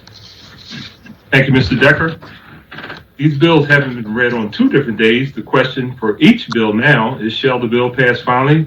The clerk shall call the roll, and upon being called, each council member shall vote aye on each of the bills, nay on each of the bills, or indicate those bills for which the member is voting aye and those bills for which the member is voting nay. Mr. Decker, please call the roll. Councilwoman Bass. Aye on all bills. Councilwoman Brooks. Aye on all bills. Councilman Tom. Mr. President, I vote aye on all bills except number 200387, on which I've been advised by ethics to abstain. Thank you, Councilman. Thank you. Councilman Gauthier. Aye on all bills. Councilwoman Gilmore Richardson. Aye on all bills. Councilman Green. Aye on all bills. Councilwoman Gim. Aye on all bills. Councilman Heenan. Aye on all bills. Councilman Johnson. Aye on all bills. Councilman Jones. Aye on all bills. Councilman O. Aye on all bills. Councilman O'Neill. Aye on all bills. Councilwoman Parker. Aye on all bills. Councilwoman Quinones Sanchez, Aye on all bills. Councilman Squilla, Aye on all bills. Councilman Thomas, Aye on all bills. Council President Clark. Aye on all bills. A majority of all members having voted in the affirmative for each of the bills on the consent agenda are passed. We will now consider the bills and resolutions on the regular second reading and final passage calendar. Mr. Decker, would you please read the title of resolution number 200491A? A resolution calling on the Kenny administration to develop a plan to be more inclusive of City Council when creating and implementing emergency public safety measures and restrictions. And the chair recognizes Councilman O. Thank you very much, Council President. This is a resolution requesting that the administration develop a plan that is more inclusive of City Council. I do cite that there was a decision in federal court that states that the executive must enact laws in conjunction with the legislature. That decision has been stayed. It's been appealed, and the decision is stayed pending the appeal in the Third Circuit. However, the principle is there that while laws can be made that people don't like, there is a system of checks and balances in our democracy to ensure that there isn't just simply one branch of government doing things that affect people adversely, maybe for their own benefit, that hasn't been vetted through a system of checks and balances. When COVID-19 first broke out, we had emergency measures. We did actually grant emergency powers through resolution. There's a requirement under that code section that these emergency powers be renewed through council. However, the law department tells me that the administration is going through the health code and through the state health code, and that's fine. The issue that I have is that during this time, we have gotten past the idea of opening up the Leacora Center, the Convention Center, and we are well into the issues of COVID-19. We have a better understanding of what it is, and that should inform us. We recently were notified that the administration was going to brief us on Saturday at 12 o'clock about an announcement it was going to make on Monday for restrictions that were going to take effect on Friday. I had a prior commitment, and by the way, I already read what the restrictions were, because apparently that was already given to the news and publicized. And I understand that the administration met with business leaders on a Thursday. And as a council member that represents people in this city, the first opportunity I had to actually weigh in on what I did not know was going to be restrictions taking place on Friday was Saturday at 12 o'clock. I'm asking the administration to be more inclusive. I will say that I understand that the health department, the health commissioner, is citing a CDC study that says people who tested positive for COVID-19 were twice as likely to have eaten at a restaurant. They are not saying that people who have contracted COVID-19 in Philadelphia were twice as likely to have eaten in a restaurant. They're just saying that, they did eat at a restaurant. I don't know that there's any data or evidence that the people contracted COVID actually ate at a restaurant. But okay, if we say it's twice as likely, people who have contracted it nationally were twice as likely to have eaten at a restaurant, the same CD study says that if they went to a gym, they're 500 times less likely to get COVID-19 than the average person. 500 times less likely. And that there's no correlation to going to church, to shop at any of those things to an increased risk in COVID-19, yet that's also part of the restrictions. I would like to know, and I don't know, and I think the issue is it proper, is it a process of democracy that we have a chance on behalf of the citizens of this city to inquire? In a city where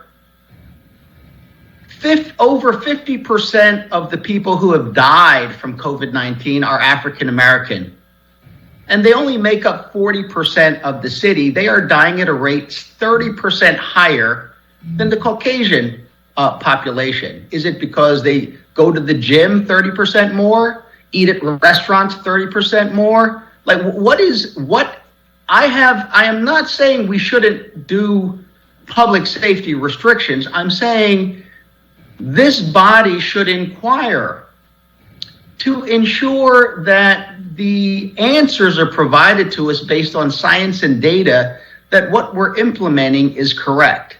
What I wonder is this: does poverty, unemployment, isolation, lack of exercise, an inability to pay rent, loss of business, inability to feed your family, does that contribute? Does that correlate to an increased risk of COVID-19? Because it certainly correlates to an increased risk of health problems, drug addiction, depression, mental health issues. I don't have the answers to those questions, and simply coming out with a list of things not to do that have been done without a vetting of this body is of great concern to me. I'm introducing a resolution and requesting that the administration develop a plan that is more inclusive of this body.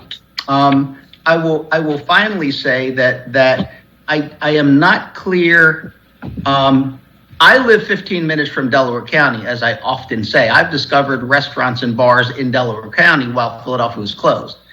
If I go to a restaurant in Delaware County and sit down and have dinner with my family and come back to Philadelphia, I've still been exposed. The thing about our city is we are a city and county surrounded by other cities and counties. And I'd like to know the science, but more importantly, I'd like to know that the democratic process is being met in actuality, and hopefully voluntarily by the administration. Thank you very much. Council President, I have a point of information. Yeah, hold on 1 second, please. I think Councilwoman Gim would like to speak on this resolution. Thank you very much, Council President. And, Council President, point of information.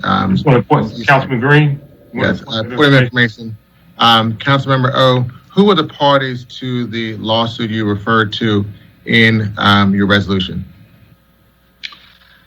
I don't know who the parties are. I have the case, I read the case, but I'd have to look at the case again. I believe that the lawsuit was brought by the Republican legislature. I'm not exactly sure. I think so. And I believe the appeal was brought by the Attorney General of Pennsylvania. And it is, to my knowledge, pending in the Third Circuit, which a stay was granted, which allows the governor to enforce his restrictions until a decision is made by the Third Circuit. Just to follow up, but Councilmember O, you stated in your resolution, I think you quoted in the resolution passages from the decision, and you stated that you read the decision but not familiar with the parties of the case. Yeah, well, let me say this. I've read different portions of the case, and I have did not look at who the parties were. Did you read the title of the filings? I don't think that I did. Okay, I'll come back. Thank you, Council President. Thank you, Councilman. Chair recognizes Councilwoman Gim. Thank you very much, Council President. I just wanted to put on the record that I will be voting no on this resolution. The main body of this resolution references or are rooted in a ruling that should have nothing to do with the title of it. 2/3 of the resolution 6 out of the 9 paragraphs are rooted in a ruling out of the Western District Court that was stayed 2 weeks later by the Third Circuit Court of Appeals. The Third Circuit, which reinstated Governor Wolf's COVID executive orders, did so on October 1st. I understand my colleagues' frustrations with the mayor's office about not being fully apprised of important issues. And to be clear, these are frustrations that I can also share. But I cannot support a resolution that uses that frustration as a pretext to advance the flawed and failed logic of a 2-week-old ruling that has no level of standing, nor do I endorse irresponsible lawsuits which endanger our city and state and are perpetuated by GOP legislators who have frequently and routinely flaunted COVID rules. In doing so, we are feeding into the hysteria that has resulted in extremist actions, including kidnapping plots, armed demonstrations outside of state capitals, or in certain places around the country. And this idea that we should simply upend science and health because we just think we ought to. So, Council President, I appreciate the fact that you've worked hard to get us improved and necessary dialogue between council members and this administration. And those should continue. And we should send a clear message individually or, in further dialogue and meeting. But this is a place for dialogue. It is not in flawed resolutions that advance other types of ideas. And that is why I will be voting no. Thank you. Thank you, Councilwoman. I believe Councilwoman Kiona Sanchez. Thank you, Council President. I talked to the sponsor and shared similar concerns as expressed by Council Member Gim. And I know we do symbolic resolutions all the time, some that I agree with totally, some that I don't. But I also agree with Council Member Gim that, the Republicans at the state have been irresponsible. And I'm very concerned about this messaging being tied into the irresponsibility of our president and our lack for national standards. And we've worked too hard in this body and through your efforts, Council President Clark, to mask up and send a narrative that's collective and around the items that we agree. And I just think the reference to that lawsuit don't really speak to the spirit of this. And want to ask the bill sponsor, to write a resolution that speaks to that clarity. We're going to be in a COVID world for the next 18 months. And if he has some direct suggestions about how we better communicate through a work group, through a process with the administration around decisions, I don't think that the health department should have full discretion. While I respect science, I also understand that how we operationalize directives are important. And as a district council member who has to communicate directly with residents and businesses every day, I want clarity, but I want consistency for them also. So, to the bill sponsor, I'm happy to support something that speaks to that and that helps us get through the next 18 months through 24 months as a vaccine comes in. But I don't want to be part of any of the rhetoric that sacrifices people's lives for the economic well-being. And again, that's not what he's doing. But that is the spirit of some of the other initiatives that we've seen in the city and in the state. But I thank the bill sponsor and agree with him about better communication. Thank you, Mr. President. Thank you. Councilman Green is next. Councilwoman Kiona Sanchez, I just want to, and I know I'm not supposed to weigh in, just want to get a little clarity on your request of the council member. Was your request specific in nature? As in terms of possibly holding the bill and doing a bill that's more focused on a work group, communication recommendations for the administration in this COVID world that we're operating. That's what I'm requesting of him. I know he introduced this in September. He's held it and didn't want the messaging to get conflicted with the elections and all the partisanship that existed. I just agree with him too much on the communication piece, and I don't want that to get lost in this. Thank you. Thank you. Just want a little clarity. Councilman Green, I believe you wanted to. Yeah, I'll defer to the sponsor if you'd like to respond to Councilmember Maria Kiona Sanchez. Councilman O, did you care to respond? Yes, thank you very much. It's not my intention to politicize, especially in a partisan way. I did cite the case because it is a case. A decision is a decision. And although the decision has been stayed pending a decision of the Third Circuit, it is a decision. However, I do not have a problem rewriting the resolution, which I think the main point is that I would hope, and quite frankly, I would hope voluntarily, that the administration without a resolution would invite a dialogue with council and create a process of inclusion. I think the other thing, and I'll just be frank, is I am drafting an amendment to the city code. And I was doing the resolution as a way of not having to go through an amendment to the city code and the state law, where I do believe that is ultimately what needs to happen. But the resolution I can rewrite in a way that I think, since we are a body and we try to, to the best that I certainly agree, that I would like my colleagues to be comfortable that they can support a resolution requesting an inclusive process in these restrictions and other things that we may agree or disagree.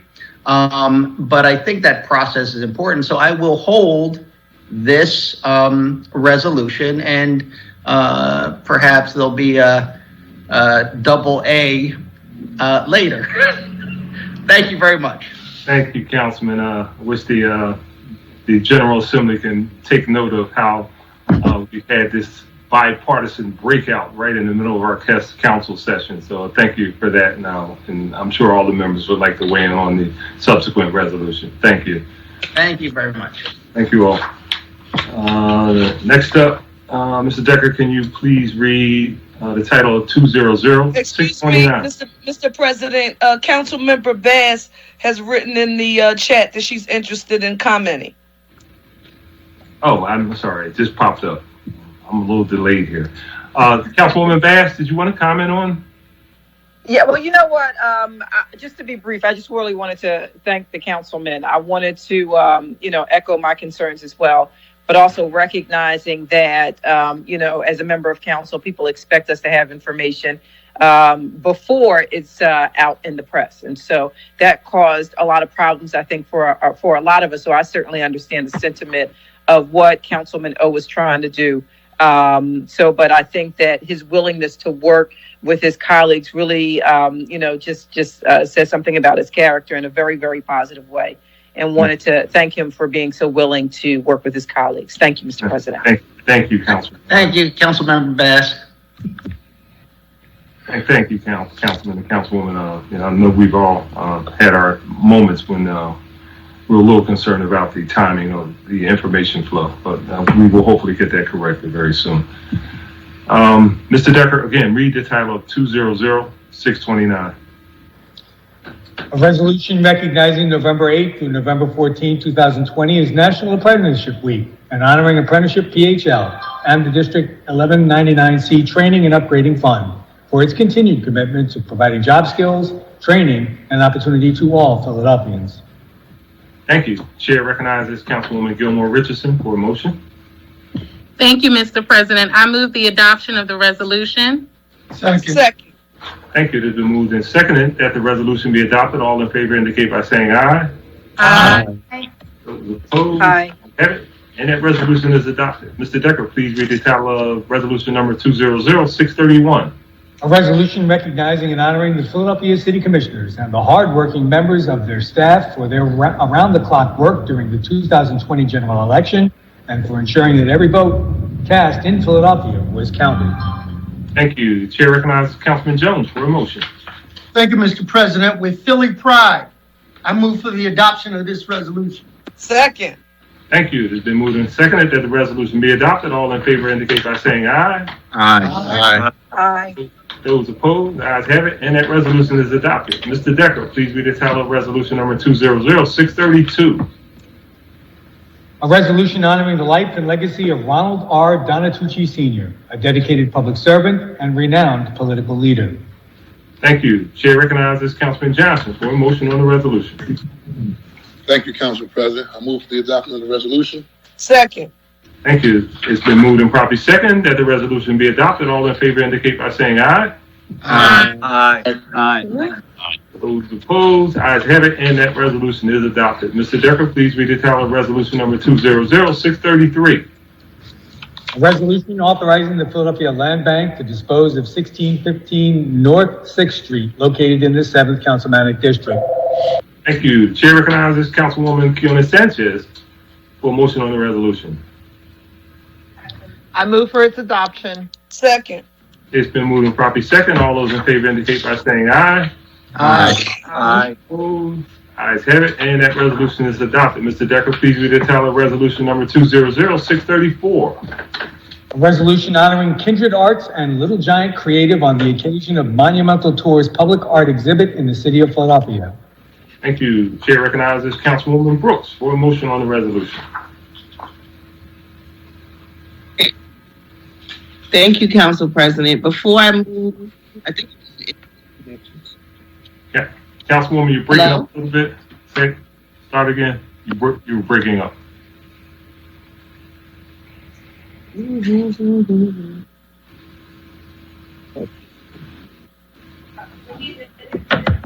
Hello? Yeah, we got you now. There you go.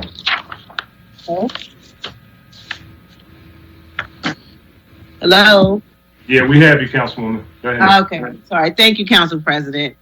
Before I move for adoption, I just want to take a moment to recognize the vital work of Kindred Arts and Little Giant Creatives in bringing socially engaged art to the people of Philadelphia through the Monumental Tour's public art exhibition, which has been taking place throughout October and November.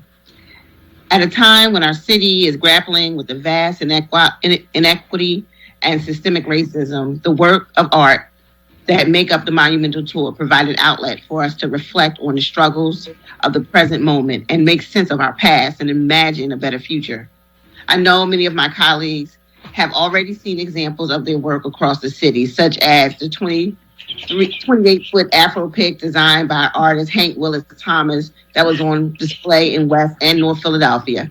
I encourage the viewing public to engage with their groundbreaking work this month. And I want to thank Marsha Reed, Director of Kindred Arts, and Taib Smith, co-founder of Little Giant Creatives, for their important contribution to Philadelphia arts and culture.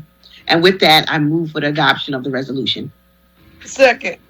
Thank you. It's been moved and probably second that the resolution be adopted. All in favor say aye. Aye.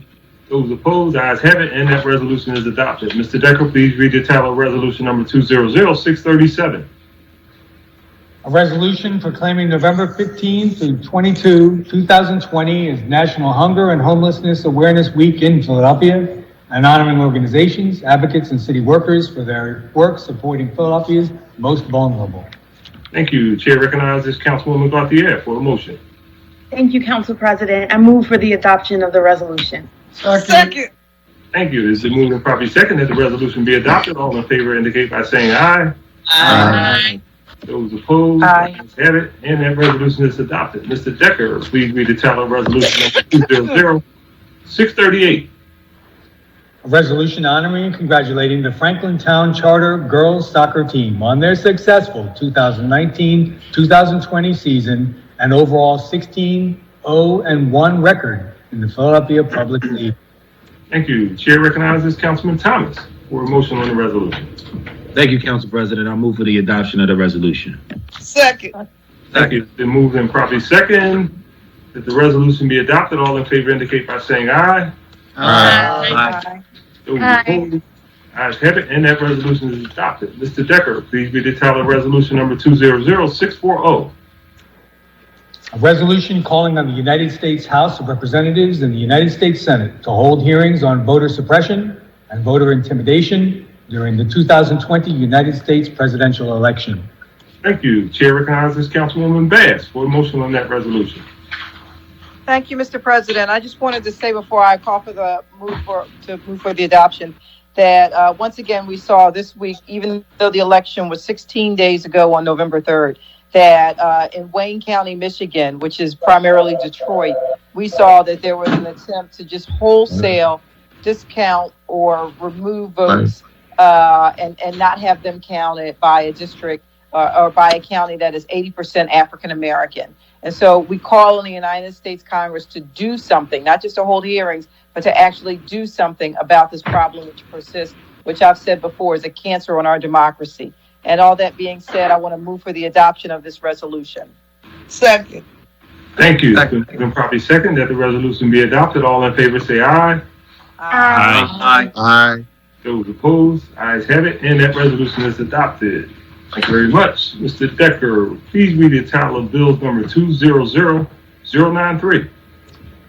An ordinance establishing parking regulations in the vicinity of North 3rd Street and Fairmount Avenue, Wildey Street and Marlborough Street, George Street and North 2nd Street, Salmon Street and Columbia Avenue, Montgomery Avenue and Wildey Street, Oriana Street, and George Street. Thank you. The chair recognizes Councilman Squilla.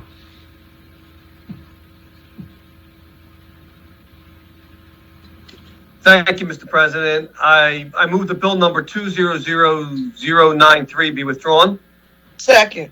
Thank you. It has been moved and seconded that bill number 200093 be withdrawn. All in favor indicate by saying aye. Aye. Aye. Those opposed, ayes have it.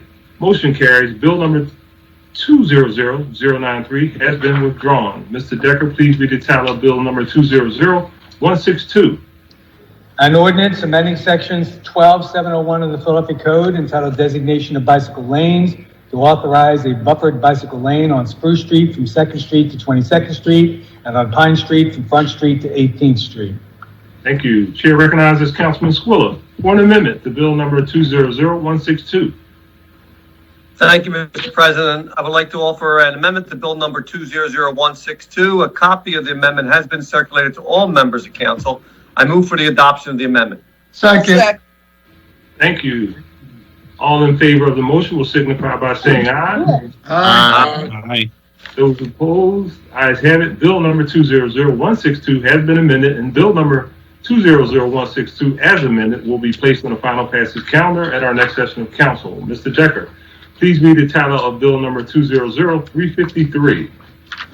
An ordinance amending section 17109 of the Philadelphia Code entitled Local Bidding Preferences to amend reporting requirements to require the establishment of a local business usage goals and reporting on reaching such goals as a way to assist community businesses recover from the COVID-19 pandemic. Thank you. This bill having been read on 2 different days, the question now is, shall the bill pass finally? Mr. Decker, call the roll. Councilwoman Bass. Aye. Councilwoman Brooks. Aye.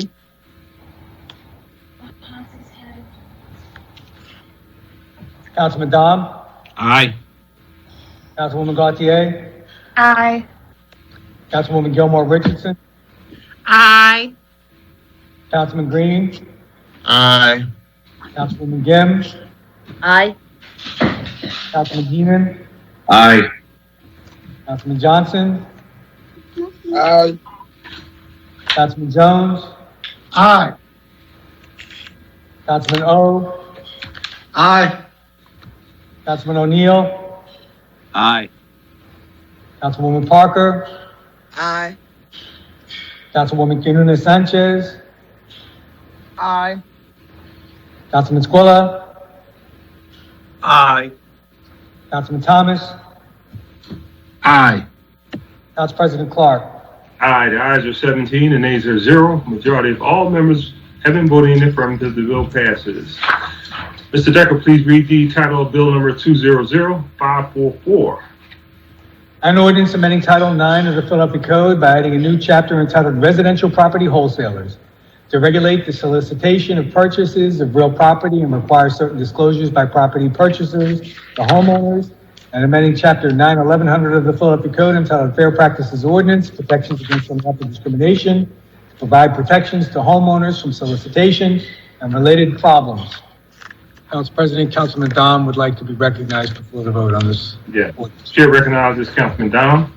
Thank you, Council President. And I want to thank my colleagues who co-sponsored this legislation with me, Council members Kathy Gilmore Richardson, Councilmember Mark Squilla, Councilmember Maria Canoda Sanchez, Councilmember Kenyatta Johnson, Councilmember Isaiah Thomas, Majority Leader Sherelle Parker, Councilmember Jamie Gautier, Councilmember Kendra Brooks, and Councilmember Helen Gim.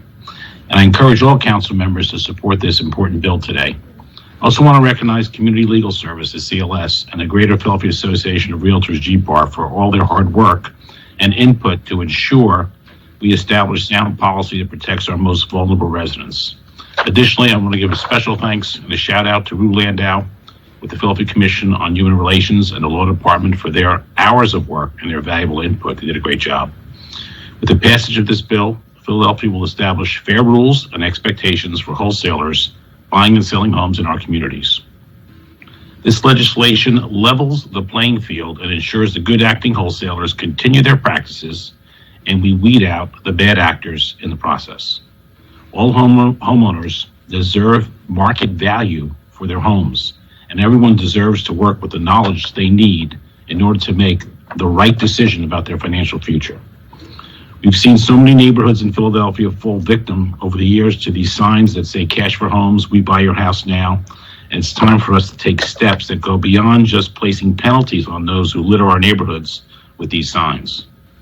This bill will ensure that these businesses are finally regulated in a manner we all deem reasonable and responsible and inclusive of enforcement, especially if they try to pursue questionable activities that take advantage, this is the biggest issue here, of our city's most vulnerable people and communities.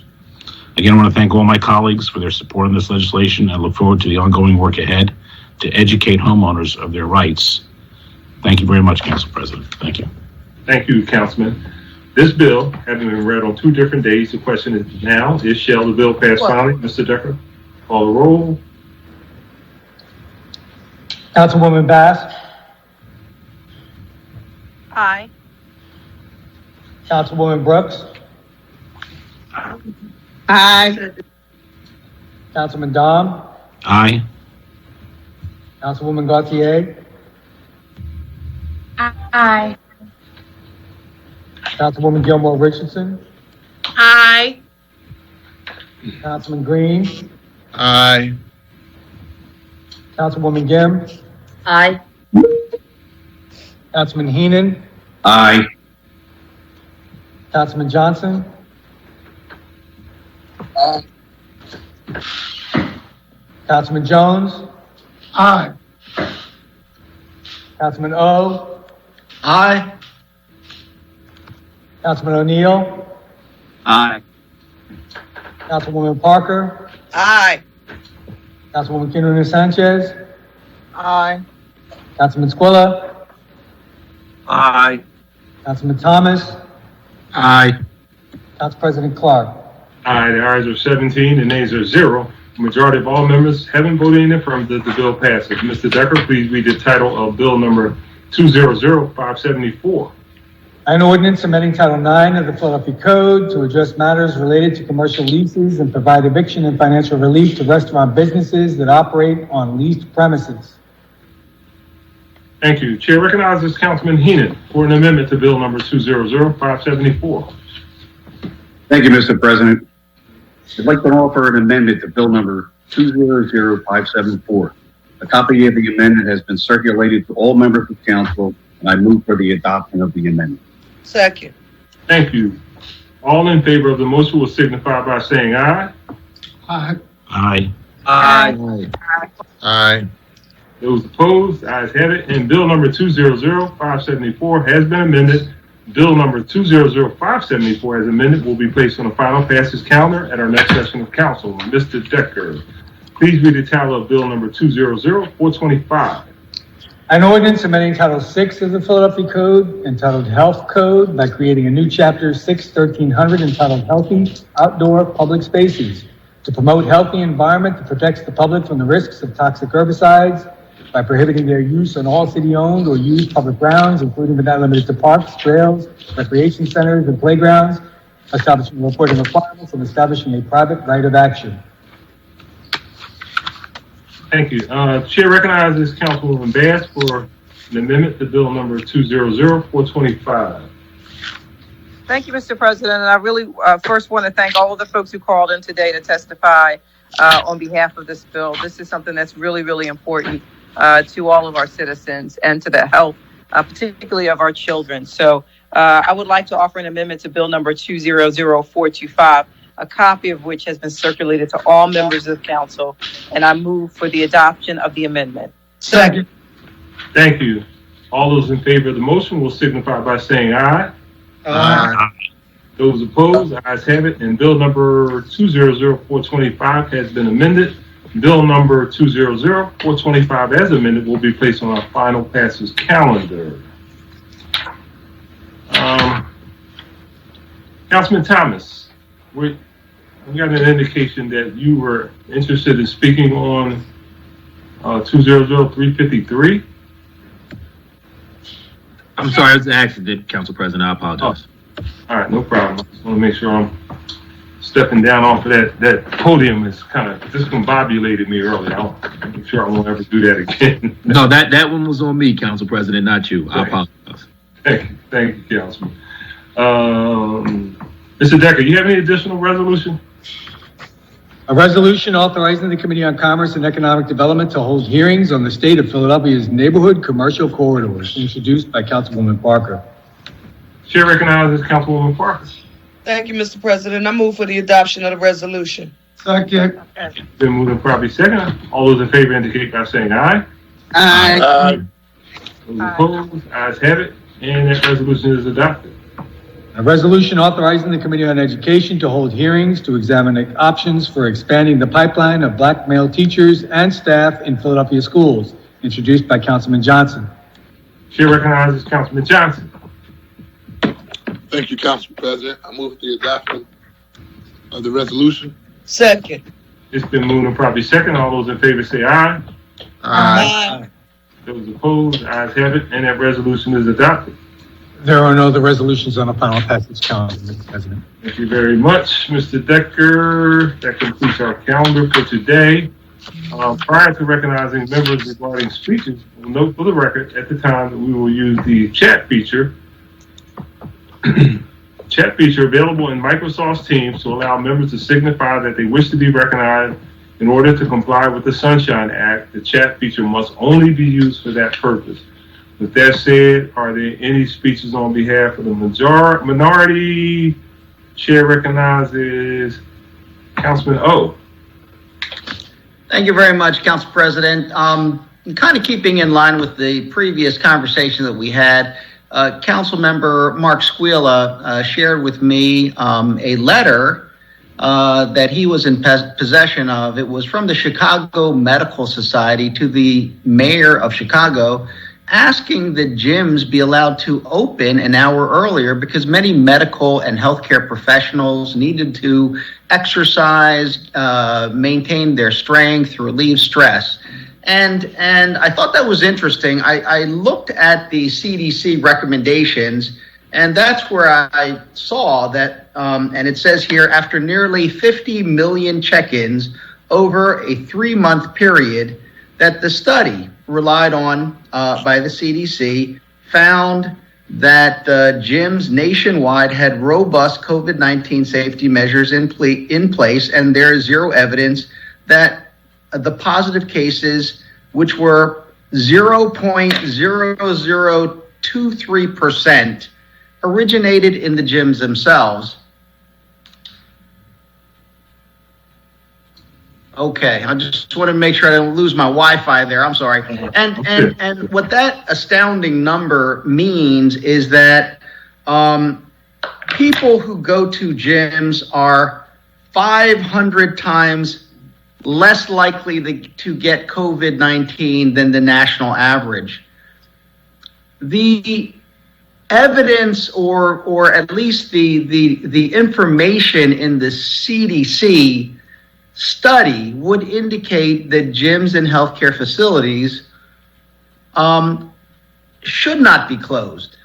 There could be disagreement about that, but I would ask the health commissioner and the health department, the restrictions have been issued. I understand it's the responsibility of the health commissioner. I would just ask that they look at, kind of this information. Zero evidence. There's no significant difference between those who tested positive versus negative when it came to shopping, gathering with fewer than 10 people in a home, going to an office, going to a gym, going to a salon, using public transportation, or attending religious gatherings, according to this study. If we're going to rely on this study, should we not rely on all of the study?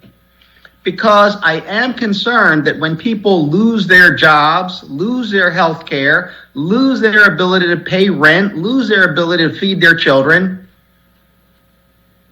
lose their ability to go out into the community, that they are being moved from one category of risk to an even greater category of risk. I think it is worth looking at, and I hope that we'll be able to do that cooperatively, because again, and I'm quoting him often, my friend and colleague, Councilmember Jones, says, none of us are as smart as all of us. And I really believe that's something we owe the public. Thank you very much, Council President. Thank you, Councilman. Speeches on behalf of the majority. Chair recognizes Councilwoman Maria Quinones Sanchez. Thank you, Council President. And again, I want to thank Councilman David O for honoring our request, the body's request, and working in a conciliatory way to get to a better place. As he says, we're much better when we're working together. I want to thank you, Council President. I know you took yourself out of your norm in your discussion about why investment now is important and why we should be unapologetic about the types of investments that we need in our neighborhoods. I want to thank you, and I look forward to continuing that debate and that discussion about why now and why the urgency of this. Even before COVID, I've always acknowledged that I've represented a challenging district. Many of you have heard me talk about this consistently, but I've always done it with the respect and honoring the resilience of the people that I represent, because it is not hopeless. And that's why people elect us and give us this voice in this space, because it is not hopeless.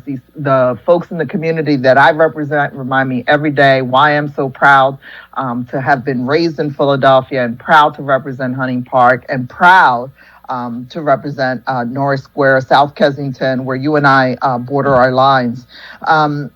Housing and community development was the space that I was in even prior to coming to council. I take this work extremely serious. Affordable, accessible housing, corridors, and the role that they play in people's lives. Public spaces, even before Rebuild, our office had embarked on a 10-year plan for how open spaces and green spaces and parks give neighborhoods an opportunity to brand themselves and give communities places to gather in an intergenerational way. And I'm proud of all this work and the legislative work that I've done around these things, whether it's the inclusionary housing, mandatory inclusionary housing at 20%, that with the support of all my colleagues is now on the books, to the authoring of UPA and TAP. I've been very, very clear that keeping people in their homes is the best homeless prevention strategy. And this work does not happen by accident, but by us providing clear leadership about what we'd like to see. And it's taken us a while in the 7th Councilmatic District, working with our RCOs. We're 80% remapped, and moving people away from what they're against to what they're for is much, much harder. And it's not just about the legislation, but the resources attached to it so that it has impact and that we're investing in people. And so yesterday I proudly stood, and I want to thank you, Council President Clark, because I know you do a lot of things behind the scenes and people don't know about it. Yesterday's announcement was 13 years of work, a 7-year conversation, and 2 years of planning to get the collaboration between APM, ASFE, Esperanza, and North Square Alliance in a collaborative effort to transfer over 240 PHA-owned parcels, vacant properties, and land over to nonprofit developers so that we can create a comprehensive strategy for South Kensington. Neighbors in South Kensington, and I know you hear this, Council President, all they see is all the development going up. And even with all of these 4 organizations working together, we're not going to stem the kind of development that folks see. But I want to thank my partners for engaging in this journey, for not being territorial in this work. When I asked everybody to roll up their sleeves, all hands on deck. I want to thank Calvin Jeremiah and the PHA board for working with us. This is the kind of things we need. It is very easy to tell people what they're against. It is very hard to guide them in a direction, and reminding people that we're on the same road, sometimes in different lanes, but all are committed to the neighborhood. That takes a lot more work. And so I want to thank you, thank PHA, thank the partners, thank my council colleagues who support me in this work that I have to do in the 7th Councilmatic District. And I'll end, when the 7th Councilmatic District is doing better, the entire city does better. And I understand that correlation, which is why I always attempt to be a good ally to my colleagues and their work in their district, and thank them when they are champions for the work that I need to do in mine. So thank you all very much. Thank you, Councilwoman. Chair recognizes Councilman Green. Thank you, Council President. Let me begin by reminding everyone that we will be having a blood drive next week on the 24th from 9 a.m. to 2 p.m. It's a give back Thanksgiving blood drive. Thanksgiving is next week. I wish every one of my colleagues and all those listening in the city of Philadelphia a great Thanksgiving. For those who want to participate, please go to redcrossblood.org and use the sponsor code GREEN in order to sign up for the blood drive. And this will be at the Red Cross location, 2221 Chestnut Street. That's 2221 Chestnut Street. Council, and in the spirit of Thanksgiving, and I'm very thankful for where we are as a city and as a state, as a nation, because we've gone through such a challenging time period. I was earlier in this session, as we were discussing Councilmember O's resolution, I was going to provide some additional commentary, and I pulled back from doing that because I wanted to give him an opportunity to respond to Councilmember Sanchez's request to make a revision to the resolution. And the reason I raised the point of information I did, because in this current climate in our nation, words have very serious implications. We have a nation that's dealing with a pandemic that has brought a significant loss of life to people around this nation, around this world. I know I've been very critical of the administration in reference to issues and concerns and how we address small businesses and getting relief to small businesses, because this pandemic has been both a global health issue and also an economic crisis. But my concern in reference to words is that we are currently in a state of play in our nation where we have a number of people who don't believe a number of things, don't believe the outcome of our most recent election, don't believe that if there is a vaccine, whether they should or should not take the vaccine. And that goes back to the words that have been used by various parties, individuals, not saying political parties per se, to push forward their own message. And so I say that words have meaning. I'm glad that Councilmember O is going to revise the resolution, but I'm also concerned that people will take information and use it for their own goals. I listened to his statement, and I agree with the concerns of having a more inclusive decision-making process regarding these issues. But we've also seen significant death in our city, especially for people of color, and more specifically African Americans who have been impacted by this pandemic.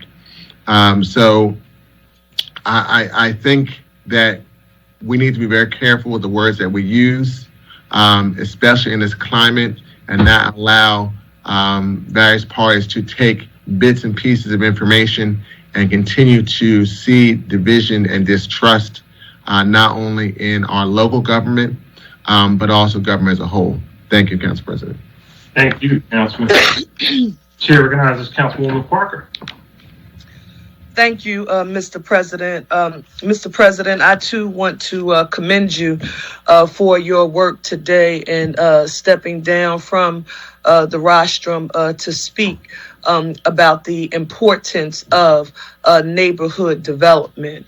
Investing in our neighborhoods is essential for our city as we attempt to move forward and out of this global pandemic that we're in, to ensure that Philadelphia is on sound economic footing.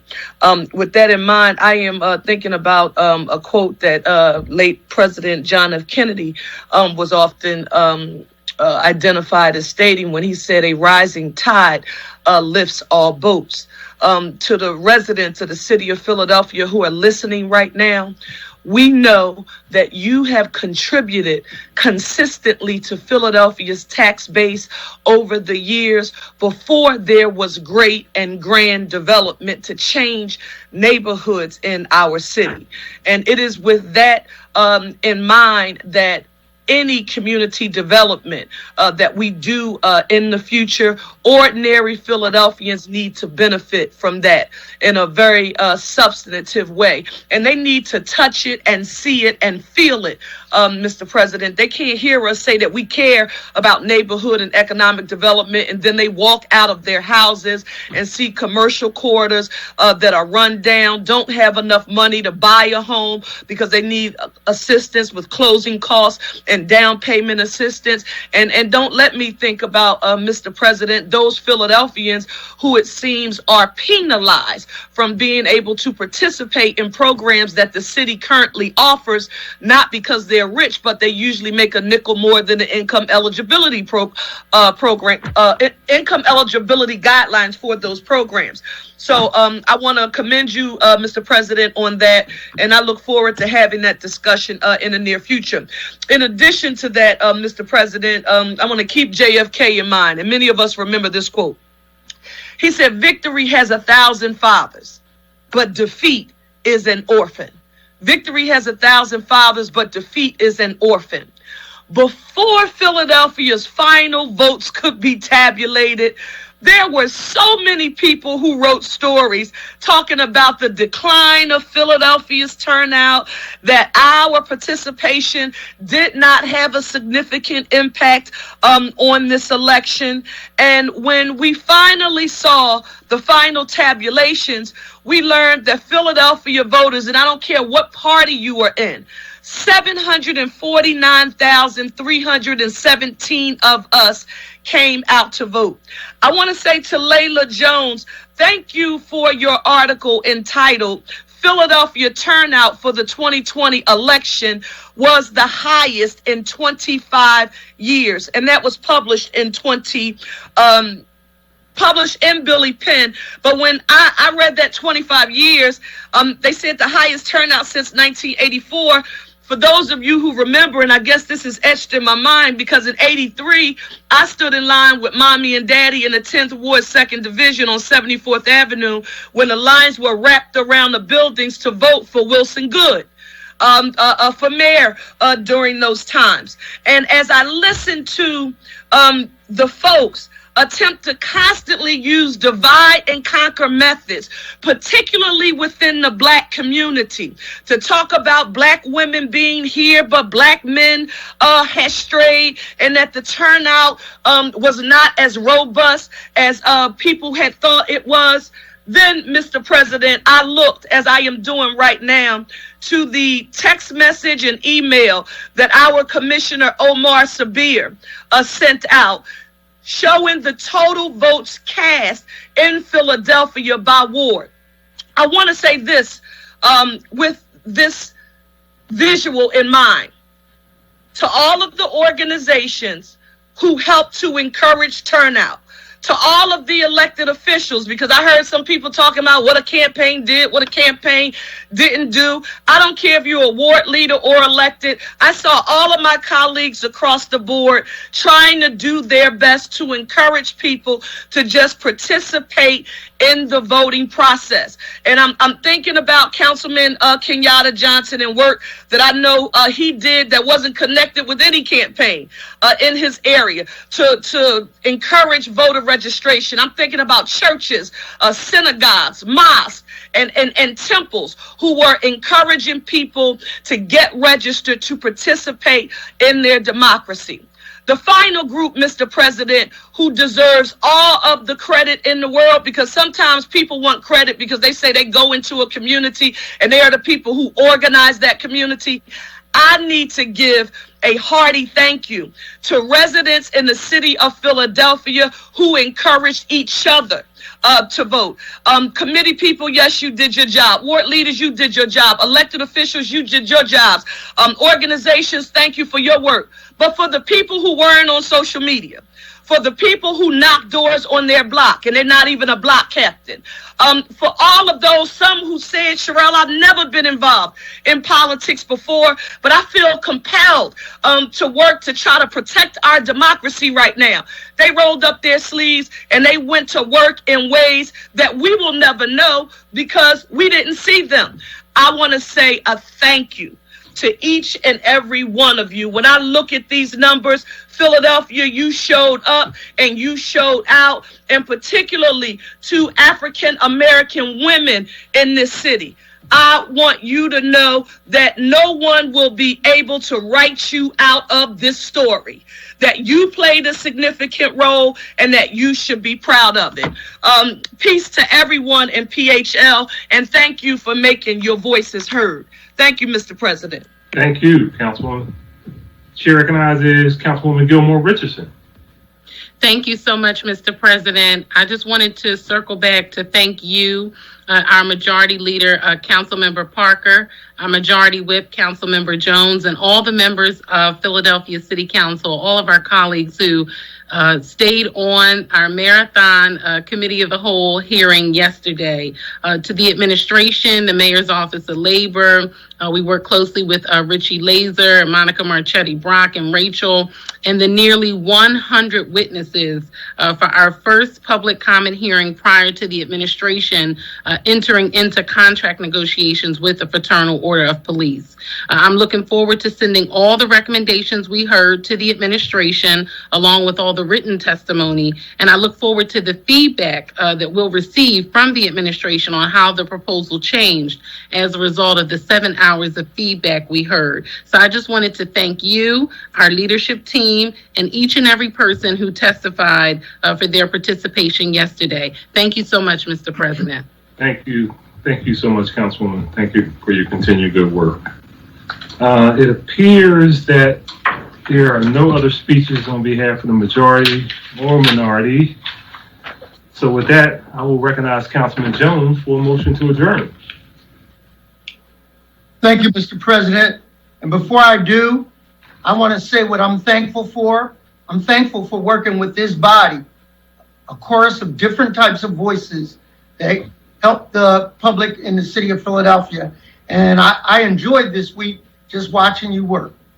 And with that, Mr. President, I now want to make a motion to have council stand adjourned until Thursday, December 3rd, 2020 at 10 a.m. Second. Thank you. It's been moved and seconded that council stand adjourned until Thursday, December 3rd, 2020, 10 a.m. All in favor will indicate by saying aye. Aye. Those opposed, ayes have it. Motion carries. Well, thank you all very much. And again, please be safe. Thank you. God bless you.